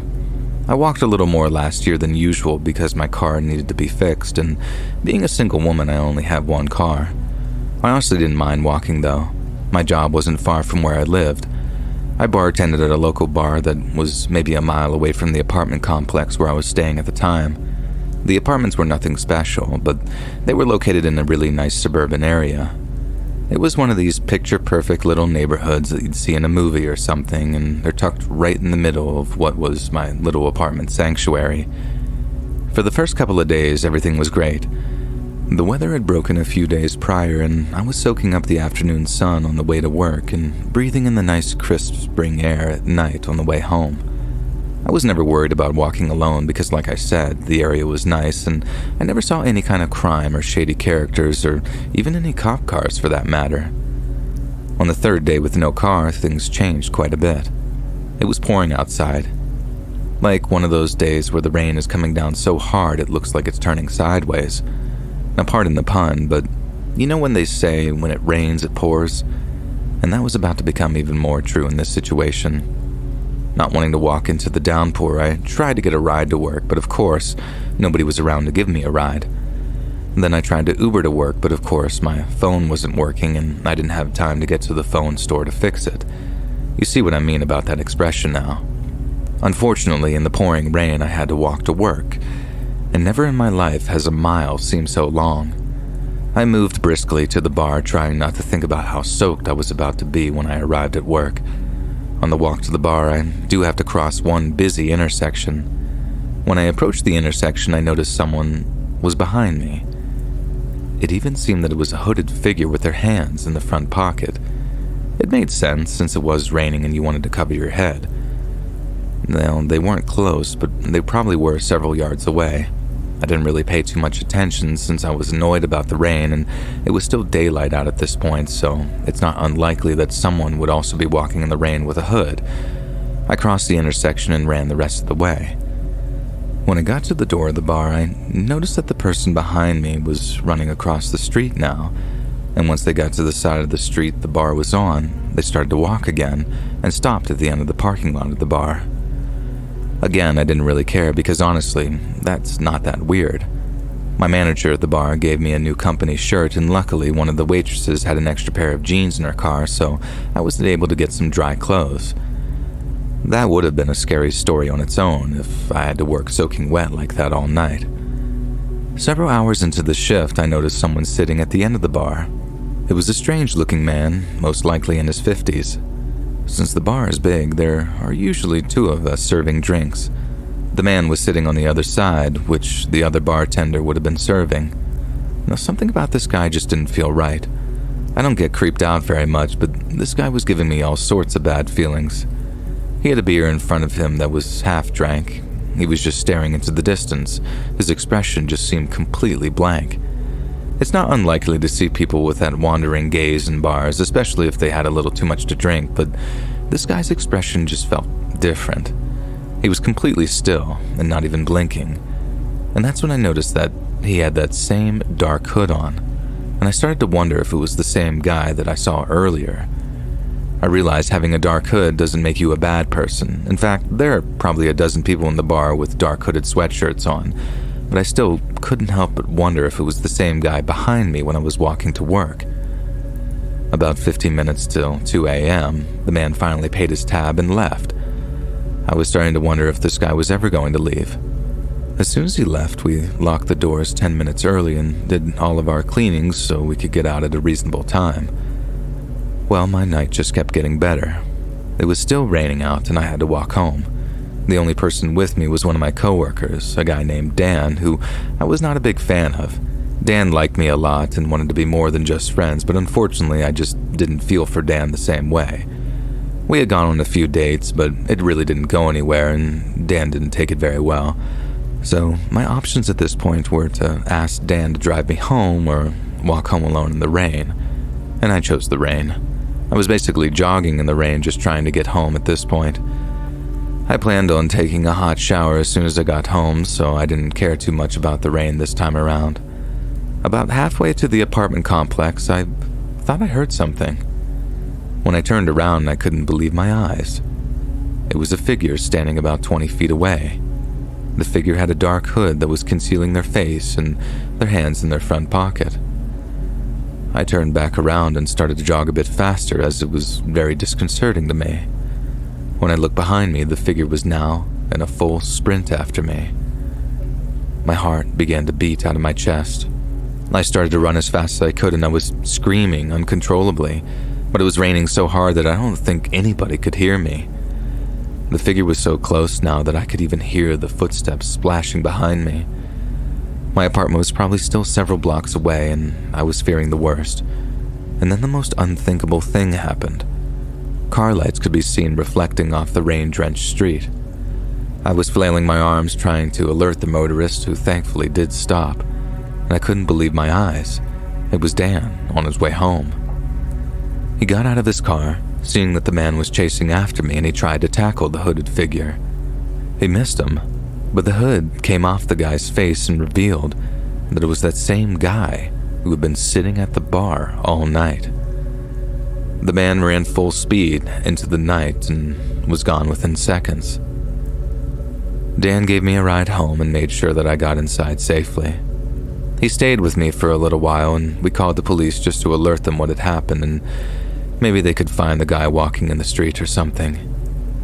Once my heart finally stopped beating in my chest, and once I finally calmed down, I asked Dan why he was following me, because now I started to feel creeped out by him, and I just had anxiety about everything. But what he told me was infinitely creepier. He said when he was pulling out of the bar parking lot, he noticed someone running out from behind the bar, almost seemingly like they were trying to keep up with me. Immediately, he started to follow us instead of driving home, which is in the opposite direction of his, and once it became obvious what was clearly happening, he acted right away and tried to apprehend the man. After speaking with the cops several times and giving a description, I don't believe the guy was ever actually caught. I thanked Dan repeatedly, and we became actual friends after that night.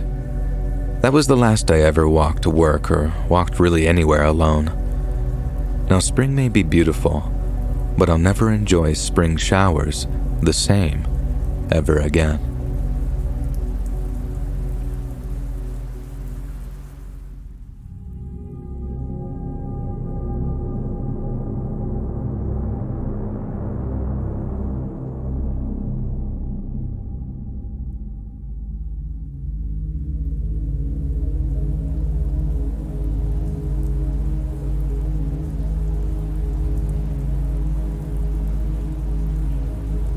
This story is a little strange. I'm not sure if I'm a good enough writer to convey to all of you how unnerving it actually was.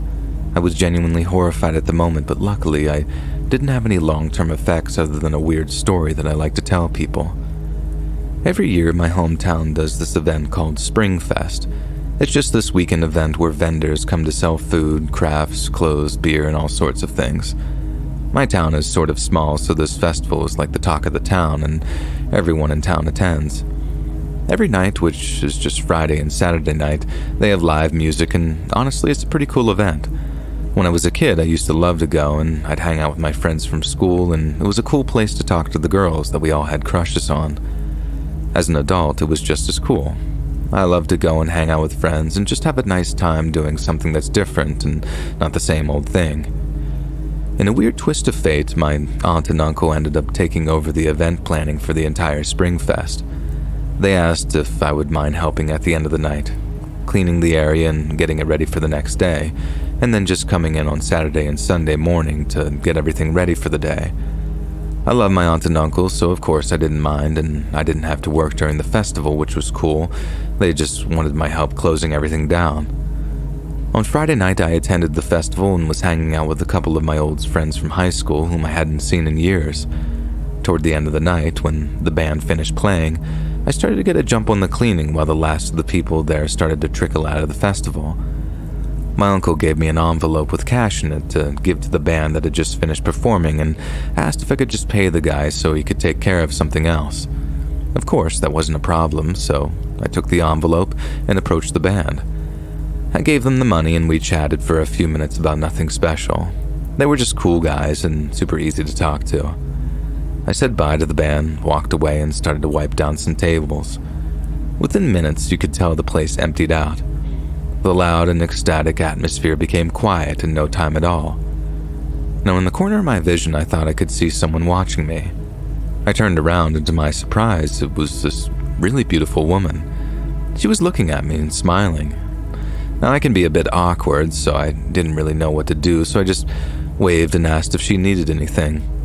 She waved back and somehow smiled even bigger than she already was. In an excited voice, she said, "Hey, cutie, what are you still doing here?" In typical me fashion, I just looked awkwardly around and said, cleaning tables?" I know, I'm smooth.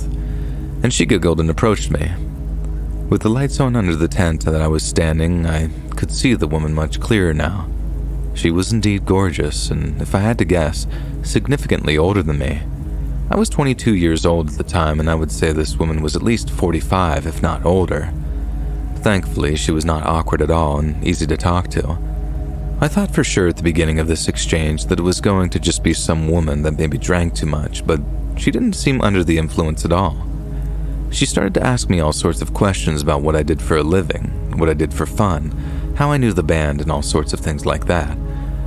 We ended up talking for hours, actually, and she finally said that she had to go, and we exchanged phone numbers. I was giddy. I didn't have a ton of experience with women, and I had zero experience with a woman this age. I didn't want to make a fool of myself. Later that night when I got home, I noticed that she had already texted me, and it dawned on me that I never got her name. Another smooth move for me. The text came through at about 1:47 a.m. and it said, "Hey cutie, I love talking to you tonight. Maybe tomorrow night we can grab a drink at Springfest and spend some time together." My heart was racing, and I was thrilled. We texted back and forth for a while, and I tried to figure out how to sneak in a text asking for her name, but given the direction of the conversation, it felt out of place, and I didn't want to be weird. I realized now that it was not that weird to ask, but back then I was a textbook overthinker. The last message that she sent me was at 4:01 a.m. and said, "I can't wait until tomorrow. I'm excited to see you. Oh, and by the way, bring an overnight bag with you." Then she had a kiss emoji to end the text. I woke up at 7:30 in the morning and made my way to the festival to meet my aunt and uncle and get set up for the day. They told me once we got set up that I could leave until the evening, but I planned on hanging out there all day and night anyway. And what a beautiful day this was. It was nearly 70 degrees and not a cloud in the sky. I felt like I was floating all day long thinking about seeing the woman from the previous night. In the early afternoon, I texted her and asked when she was coming to the festival, and I never got a text back. At 7:30, I texted her again and just said, "Looking forward to tonight." But again, I didn't get a response. As the night progressed, it was clear that she wasn't coming. The band was almost done with their set for the night, and people started to shuffle out. I was bummed, but figured it was for the best. Shortly after midnight, I was wiping down the tables, and that's when I noticed the woman standing there. She didn't look the same as the night before. She looked angry. I asked if she was okay, and she just stood there staring at me. She started to approach me slowly with both hands behind her back. When she was only a few feet away, she finally spoke up and said, "You lied to me. You said you knew the band." I was so confused. I didn't know what to say. Again, for context, what I told her that night before was that the band were cool guys and I was paying them for my uncle. I never once told her that I knew them on a personal level. As I stood there in silence, she said, "I thought that they would be here tonight, but they weren't. You're a liar." At this point, she had completely lost me. Again, I never said anything like that. That band wasn't even performing tonight. It was a different band each night. I tried to apologize, and she began to scream in my face. She didn't even say any words, just this weird, loud, bellowing scream. I basically just turned around and walked away, embarrassed. I didn't know what to do or what to say, and clearly this woman just wasn't all there. As I walked away, she yelled, "Get back here, liar!" When I turned around, she tried to hit me with some sort of wooden object. I put my arms up, and thankfully I'm kind of a bigger guy, so the board broke over my arms. Instead of doing anything I would regret, I just turned back around and started to run to my car. I started to drive away and saw the woman running after my car. I didn't take any action, although in hindsight I probably should have. Now the next day, Sunday, the festival only went to about 6 p.m. I told my aunt that I would come and help set up, but I wasn't feeling well at all, and I couldn't really tear anything down with them. The truth was, I just didn't want to potentially see that woman again. I still feel like the whole experience was just so surreal from yesterday. When I got there, I was surprised to see the lead singer from the band from Friday night. He confronted me and he looked upset. In a mellow and almost embarrassed voice, he said, "Hey dude, I'm so sorry about Pam. It's my ex-girlfriend, and let's just say she's not doing very well. She tried to attack me several years ago, and I have a restraining order against her. She often tries to contact people I know to make me jealous or something. I don't even know, honestly. but she contacted one of my bandmates and she was going to do something crazy to the kid at the festival, I guess. I knew I recognized the last name when I was talking to him. After doing some talking with my buddy, I figured they were talking about you. I'm a laid-back guy, so I didn't take any action about it and just told the guy that everything was all right and no harm was done. I'm not sure if the guy from the band did anything to really take action against this woman, but at least on my end, this is the last time anything regarding this event happened. I seriously hope this poor woman got some help. As I stated, this is the strangest thing that's ever happened to me, and it really was scary at that moment. If you find yourself thinking it wasn't scary, try putting yourself in my shoes and tell me the thought of an angry and heartbroken person attacking you isn't not only confusing, it's terrifying.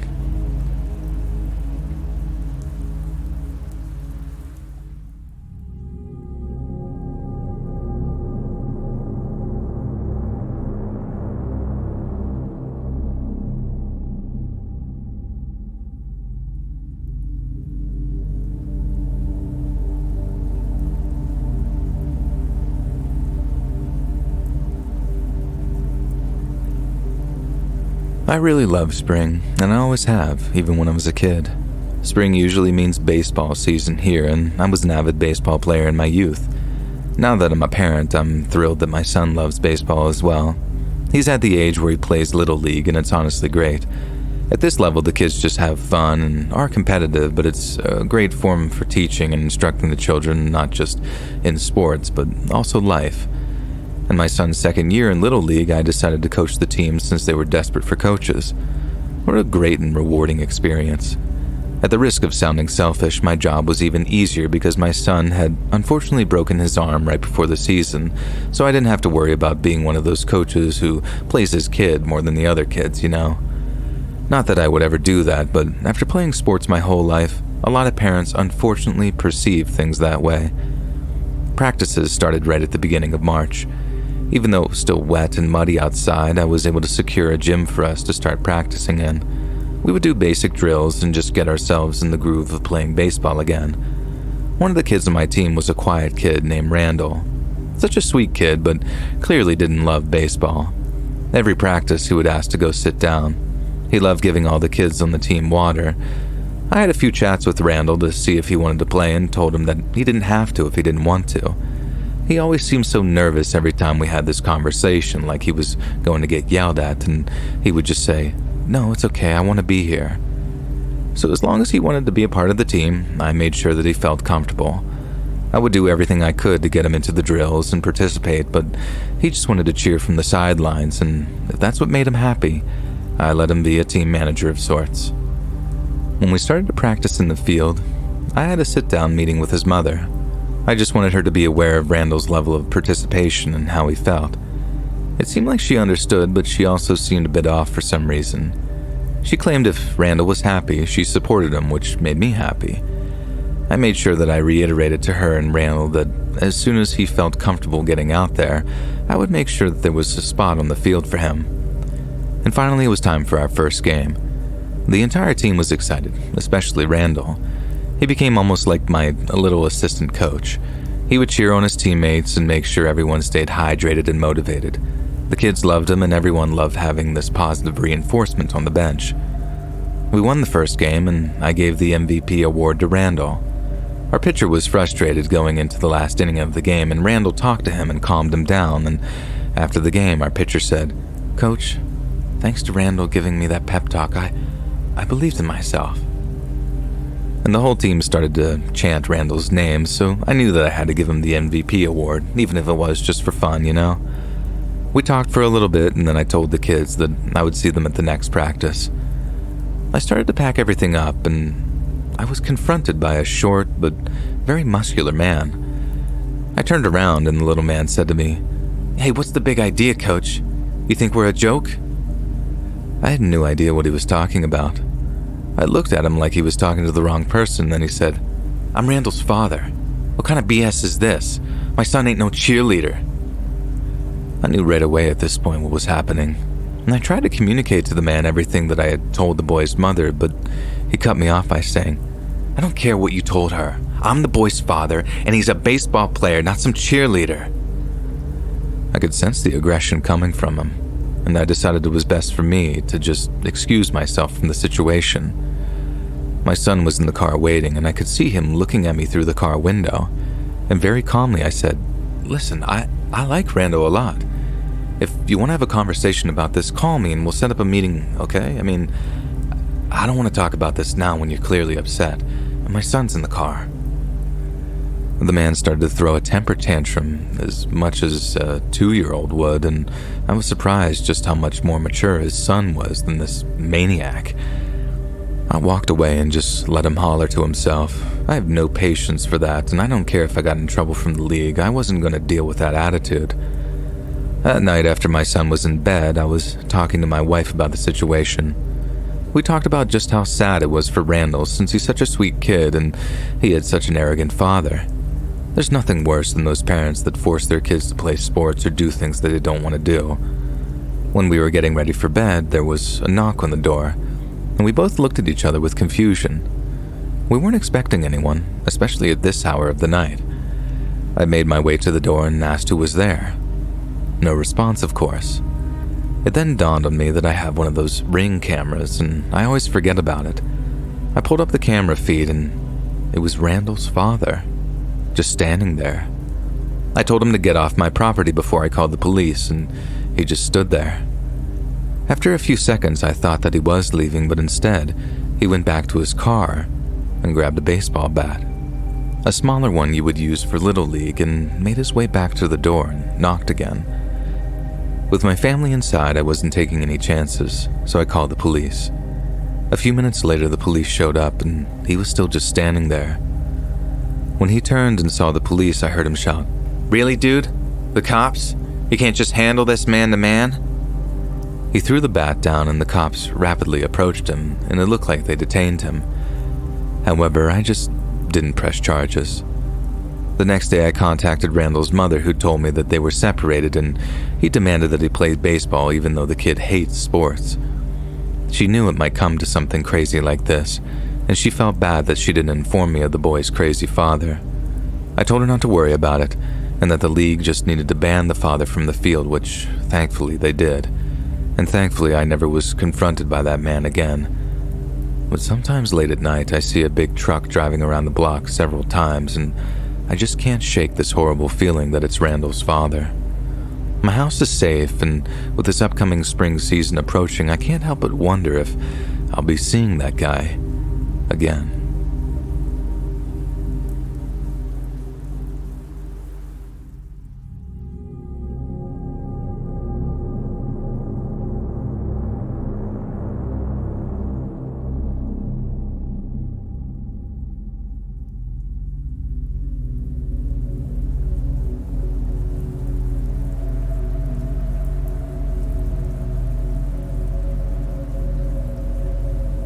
Ever since I was young, I've always had a green thumb. My dad was never really into sports or any other hobbies. He just loved to take care of his plants in his garden. I think sharing those experiences with him during my childhood is why I still enjoy it as an adult. His favorite time of year was spring, when winter starts to melt away and plants begin to bud and bloom. Where I live, spring is always accompanied by rain, which is the main reason I've always wanted a greenhouse at home. But every unit that seemed nice enough to buy was close to $1,000 or more. I saved up some extra money over the course of a year and finally found the one that was on sale for just under $1,000 with tax. I think it was 20 by 8 and had some really sturdy rods and very nice plastic. It also had a sliding door on a track that was a little flimsy but convenient. I was pleased with the quality and super excited to get started. It took a while to set up, and thankfully I had a lot of extra pots, soil, etc., so I wouldn't have to sink a lot more money into setting up items inside the greenhouse. I started with the basics: tomatoes, cucumber, peppers, lettuce, and a variety of herbs. Hours would pass like minutes inside the greenhouse. One minute I would be watering or trimming, and the next I'd be reflecting on times my father and I would take a clipping from one plant and try and turn it into its own entire bush of its own. I made sure to put some of my plants in pots my dad left me, mostly the ones that would get large and need the extra room to grow. The greenhouse sliding door had a clasp where it closed, and that allowed me to put a padlock on it. I always kept it locked so my dogs or any other animals that would meander into my backyard wouldn't wind up inside the greenhouse. The last thing I would want is to walk in there one night and see a skunk just hanging out in there. One night I was out in the greenhouse and I wasn't really doing anything with the plants.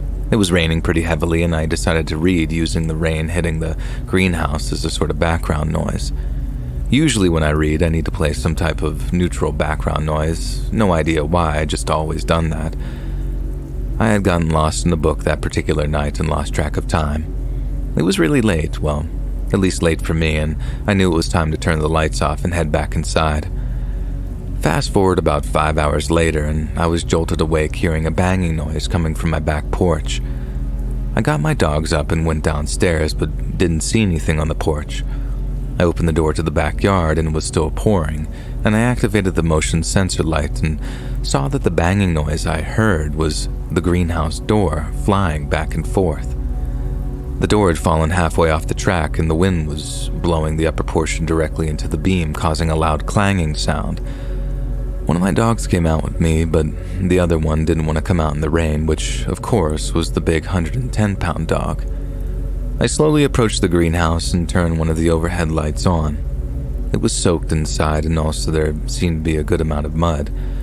At first I was chalking it up to the weather, but the way the door was detached, I'm not sure how there were patches of mud. Maybe some of the soil spilled out, I thought. I put the door back on the track, relocked the door, and went back to bed. My husband asked if I was okay. I told him I was fine and that the storm had gotten bad, but to go back to sleep. The next morning when I went back into the greenhouse, the floor had mostly dried up, but there was still a lot of mud, and not soil, but mud. It almost looked like someone was walking or standing in a few spots in the greenhouse. I tried to figure out what it could have been, but just moved on and didn't really dwell on it. That day was actually nice out, so we took the dogs for a walk and got some fresh air.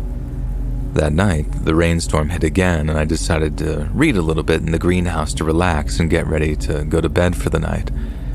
I had only one light on that was giving me enough light to read, but leaving the rest of the area somewhat dark. Also, the motion light was on, as I always left it in the on position if I was going to be outside.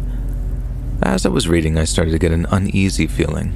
I thought maybe it was because the story I was reading was pretty scary and was probably just creeping me out. But out of the corner of my eye, I kept thinking that I was seeing a shadow move. Finally, I lifted my head from the book and saw something move in front of the light of the motion light in my backyard. I had no idea what it was, but at this point was freaked out enough to go inside. I started packing my stuff up and putting my chair away and went to go switch off the overhead light. Right then, I saw a blurred face looking right at me through the plastic screen of one of the greenhouse panels. I was frozen in shock and terror, and I stood still for what felt like 10 minutes was probably only 10 seconds. I just screamed as loud as I could for my husband and made a run inside. Before I even got inside, my husband was already coming towards the backyard with the dogs not far behind. I got to my husband and he was just as freaked out, wondering what was going on. I told him what I saw and he put shoes on to go outside. At this point, our dogs had already busted out and went outside barking their heads off, but didn't seem otherwise bothered by anything in particular. My husband did a walk of the backyard and couldn't find anything or anyone. I was still upset and scared, and we debated whether or not we should call the police. We decided to call and have someone come out and take a report in case there was any further occurrences. The police did come out, but they didn't see anyone or find anything, and they advised us to stay in for the night and let them know if anything else occurred over the course of the next few days. Luckily, I haven't had any other occurrences on the property outside that night. However, ever since then, I bring my husband with me if I'm going out to the greenhouse after dusk.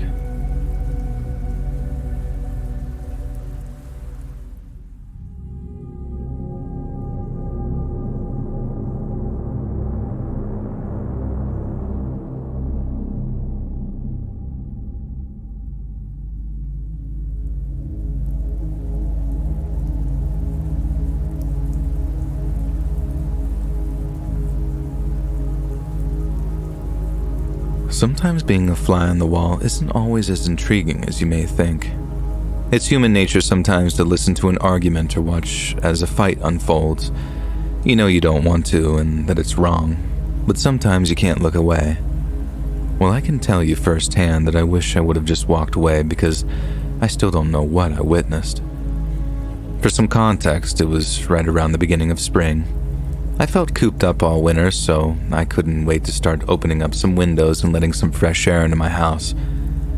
I'm usually always hot anyways, so even on those brisk spring nights, I like to have the windows open. I live in a quiet neighborhood with a lot of families and children. It's nice and seems like an ideal spot to start a family when I get to that point in my life. One night I was getting into bed, and I go to bed early every night, so it was only about 9 p.m. I had the window in the living room wide open, and the living room is right outside my bedroom. I put a weight in front of my door to prop it open so the wind doesn't slam my bedroom door shut. That happened one night, and I thought I was being robbed. It sounded like a truck was driving through my house, so now I make sure that I always prop the door open. I woke up a little after midnight to the sound of shouting. I thought maybe it was on my TV at first, but the TV was turned off. I got out of bed and made my way to the living room. At this point, I could clearly tell that it was undeniably shouting. At first, I was intrigued. I sat on the couch like I was eagerly awaiting an episode of a favorite show. I heard a woman screaming all sorts of obscenities and curse words, followed by a guy who just kept saying things like "shut up" and other obscenities. Nothing was really too hostile. It just sounded like an angry woman yelling at her man, who didn't seem like a great human. After a few minutes of this, I heard a third voice. It sounded like a teenage boy, a voice that cracked quite a bit. And this is where the story gets a little intense. The young voice shouted, "Shut up, I'll do what I want." The anger and intensity in his voice got me to spring right up, and now I was concerned. The woman responded, "You can't do that. You'll get in trouble. This has to be the last time." And then the man chimed in, "What the hell did I get involved with? You people are nuts." The teenager then responded with an aggressive "shut up," and after that, it was quiet for a few minutes. And then the loud noises and screams started again. It sounded like an action movie. I began to look out the window, but I couldn't tell what house it was coming from. Every one of my neighbors had teen children, so it could have been anyone, really. I heard the older man scream "stop" repeatedly, and he sounded scared and not angry anymore. I couldn't hear the teenager anymore and only heard the man screaming "stop" and the woman shrieking, but not actually saying anything. As I just listened helplessly like a deer in headlights, I saw the lights of a cop car coming down the street, right when I thought that maybe I should call. I was relieved that someone did what I couldn't do. I saw the house they entered, and it was the house that was across the street to the left of my house, so not directly across the street. I couldn't believe how loud they were being, that I could hear them this well all the way from my living room. I could still hear the woman sobbing, but that was it, no other noise. A few minutes later, several more cop cars rolled up as well as an ambulance. I could see other neighbors outside being nosy, but I stayed in my dark living room and watched from a distance. Eventually, the cops took the teenage kid out of the house in handcuffs. I couldn't believe it. It was dark, but with all the streetlights and sirens, I could see his face, and the kid looked like he had no remorse at all. I couldn't be sure, but it almost looked like he was kind of smiling. The cop cars and ambulance were parked there for quite some time. I was expecting the worst and expected to see the EMTs bring one of the two adults out of the house, but thankfully that never happened. Eventually the cops and EMTs left and nobody else was taken out of the house, so at least my worst fear wasn't a reality. The next day I went outside to get the mail and I saw one of my neighbors outside. I asked her what had happened last night and she just shrugged. She said that she was the one who called the police because it sounded violent, and I agreed. She heard all the same stuff that I heard, so I couldn't get any juicy gossip as to what had happened.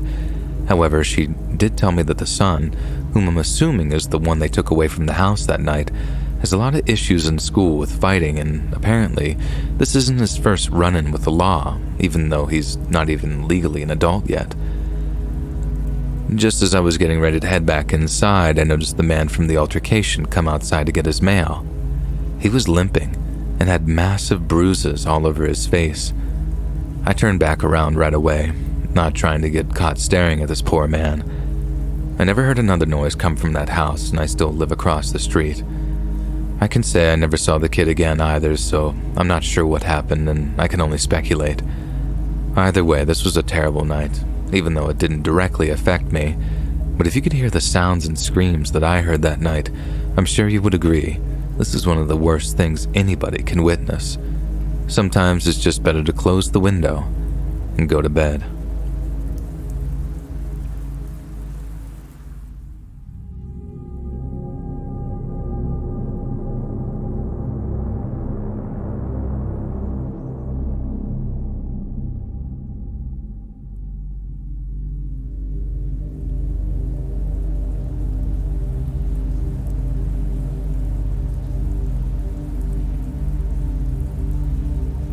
One of the best parts of the changing of the season, at least where I live, is the blooming of all the trees. I spend considerable time outside with my black lab, Riley. I live in a heavily forested area with many streams and rivers and mountains and beautiful sights to see. As I am a bit of a recluse, I don't go out much in the normal sense of the word. I haven't dated in years, and most of my friends live in other parts of the country at this point. My job allows me to work from home and gives me a lot of freedom to do things that I would never be able to do if I worked another job. One of the freedoms is being able to go on long walks with my dog and get lost in nature, metaphorically, of course. On one beautiful spring afternoon, I witnessed something strange, to say the least. I may be thinking too much into it, and perhaps it's nothing, but it somehow felt sinister. I'll do my best to describe the events of that afternoon, and maybe someone can help me by telling me I'm not crazy. It was one of those beautiful spring days where all you want to do is be outside. I woke up extra early and got most of my work done. By 10 a.m., I finished most of my work and geared up to spend the next several hours with the doggo outside walking the trails near my home. I'm not this intense hiker, more of a casual hiker, so I was taking my time traversing and just breathing in that new spring air. After an hour or so, I decided to sit near one of the streams and relax for a little while. I thought that I heard something weird, something that didn't belong in nature, I guess. It sounded like the mumbling of a disgruntled man. I looked around, and across the stream, I saw a bigger man who was not muscular, but huskier than anything else. He didn't see me, probably because I was sort of hidden behind some bushes. I watched him for a few seconds as he stomped by the stream.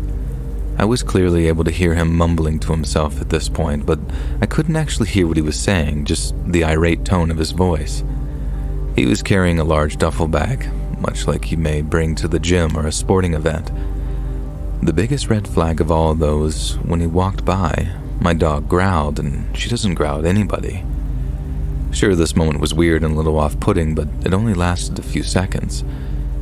In probably less than 2 minutes, he was already out of sight. We eventually got moving again and hiked for another couple of hours. The beautiful stream ends up turning into a fairly rapid river as you keep progressing through the woods, especially this time of year when it tends to rain a bit more. The river is usually flowing at an outrageous rate. In the summer, I'll let the dog jump in, but this time of year, she would be swept away in a second, so I like to keep a healthy distance from the water. Even though it's dangerous, it's still quite a spectacle to look at, so I decided to take another rest here at the river before making my way back. When I was taking everything in, I heard Riley, the dog, growl again. When I bent over and asked her what was wrong, that's when I saw it. Across the river, roughly 50 feet I guess, I could see the man from earlier. I immediately felt uncomfortable, so I repositioned myself behind a big rock that was next to me. The way the river flows in this part of the woods is a little different. It almost looks like a hook that forms in a sort of L shape. If you want to try and picture it, I was on one side of the L and the man was on the lower hook part of the L. I was looking at his back from my vantage point. The man looked angry and beside himself. He was kicking up dirt and rocks and screaming. Again, I couldn't hear what he was saying. Due to the distance and the sound of the rushing water, I just hear this loud and sort of angry tone coming from him. I saw him going into the bag that I mentioned earlier, and he started to throw these little tied-up bags into the river. I have no idea why, but this made me feel sick for some reason. I have no idea what he was doing, and at this point I didn't even have an idea of what he could have possibly been up to. I just know that whatever was happening was rubbing me and my dog the wrong way. I continued to watch him for several minutes, becoming more unhinged with every small package he threw into the river. He finally tossed the last package into the river and then he screamed. After a moment of sitting still, he grabbed the empty bag and started to walk away. I dove to the ground with my dog when I noticed that he was walking in my direction. Whatever he was up to, the last thing I wanted was for him to think that I was spying on him. I had never been so nervous in my life for some reason. The man was inches from me as he walked by. Thankfully, he didn't notice me or my dog. I was able to see that the man was clearly crying as he walked by, but he wasn't saying anything or mumbling anymore. I stayed down with my dog for a long time, until I figured enough time had gone by that I would not run into the man. I spent the next couple of hours terrified that this guy was going to jump out at me or something, but thankfully nothing like that ever happened. I got out of the woods that day and never saw the man again. I spent a long time thinking about that afternoon and thinking about what could have possibly been in that bag. I often try and tell myself that it was nothing, or maybe it was some sort of grieving process of a loved one. I try to tell myself anything that doesn't go to the darkest corner of my brain, but sometimes that's just hard. Every spring when I take the dog out, I'm reminded of that weird and ominous memory. Whenever I look across the river, I almost expect to see the man standing there looking at me. Does anybody out there have any theories? What the heck was that guy doing? Am I correct in thinking something weird may have been going on, or am I just reading into nothing?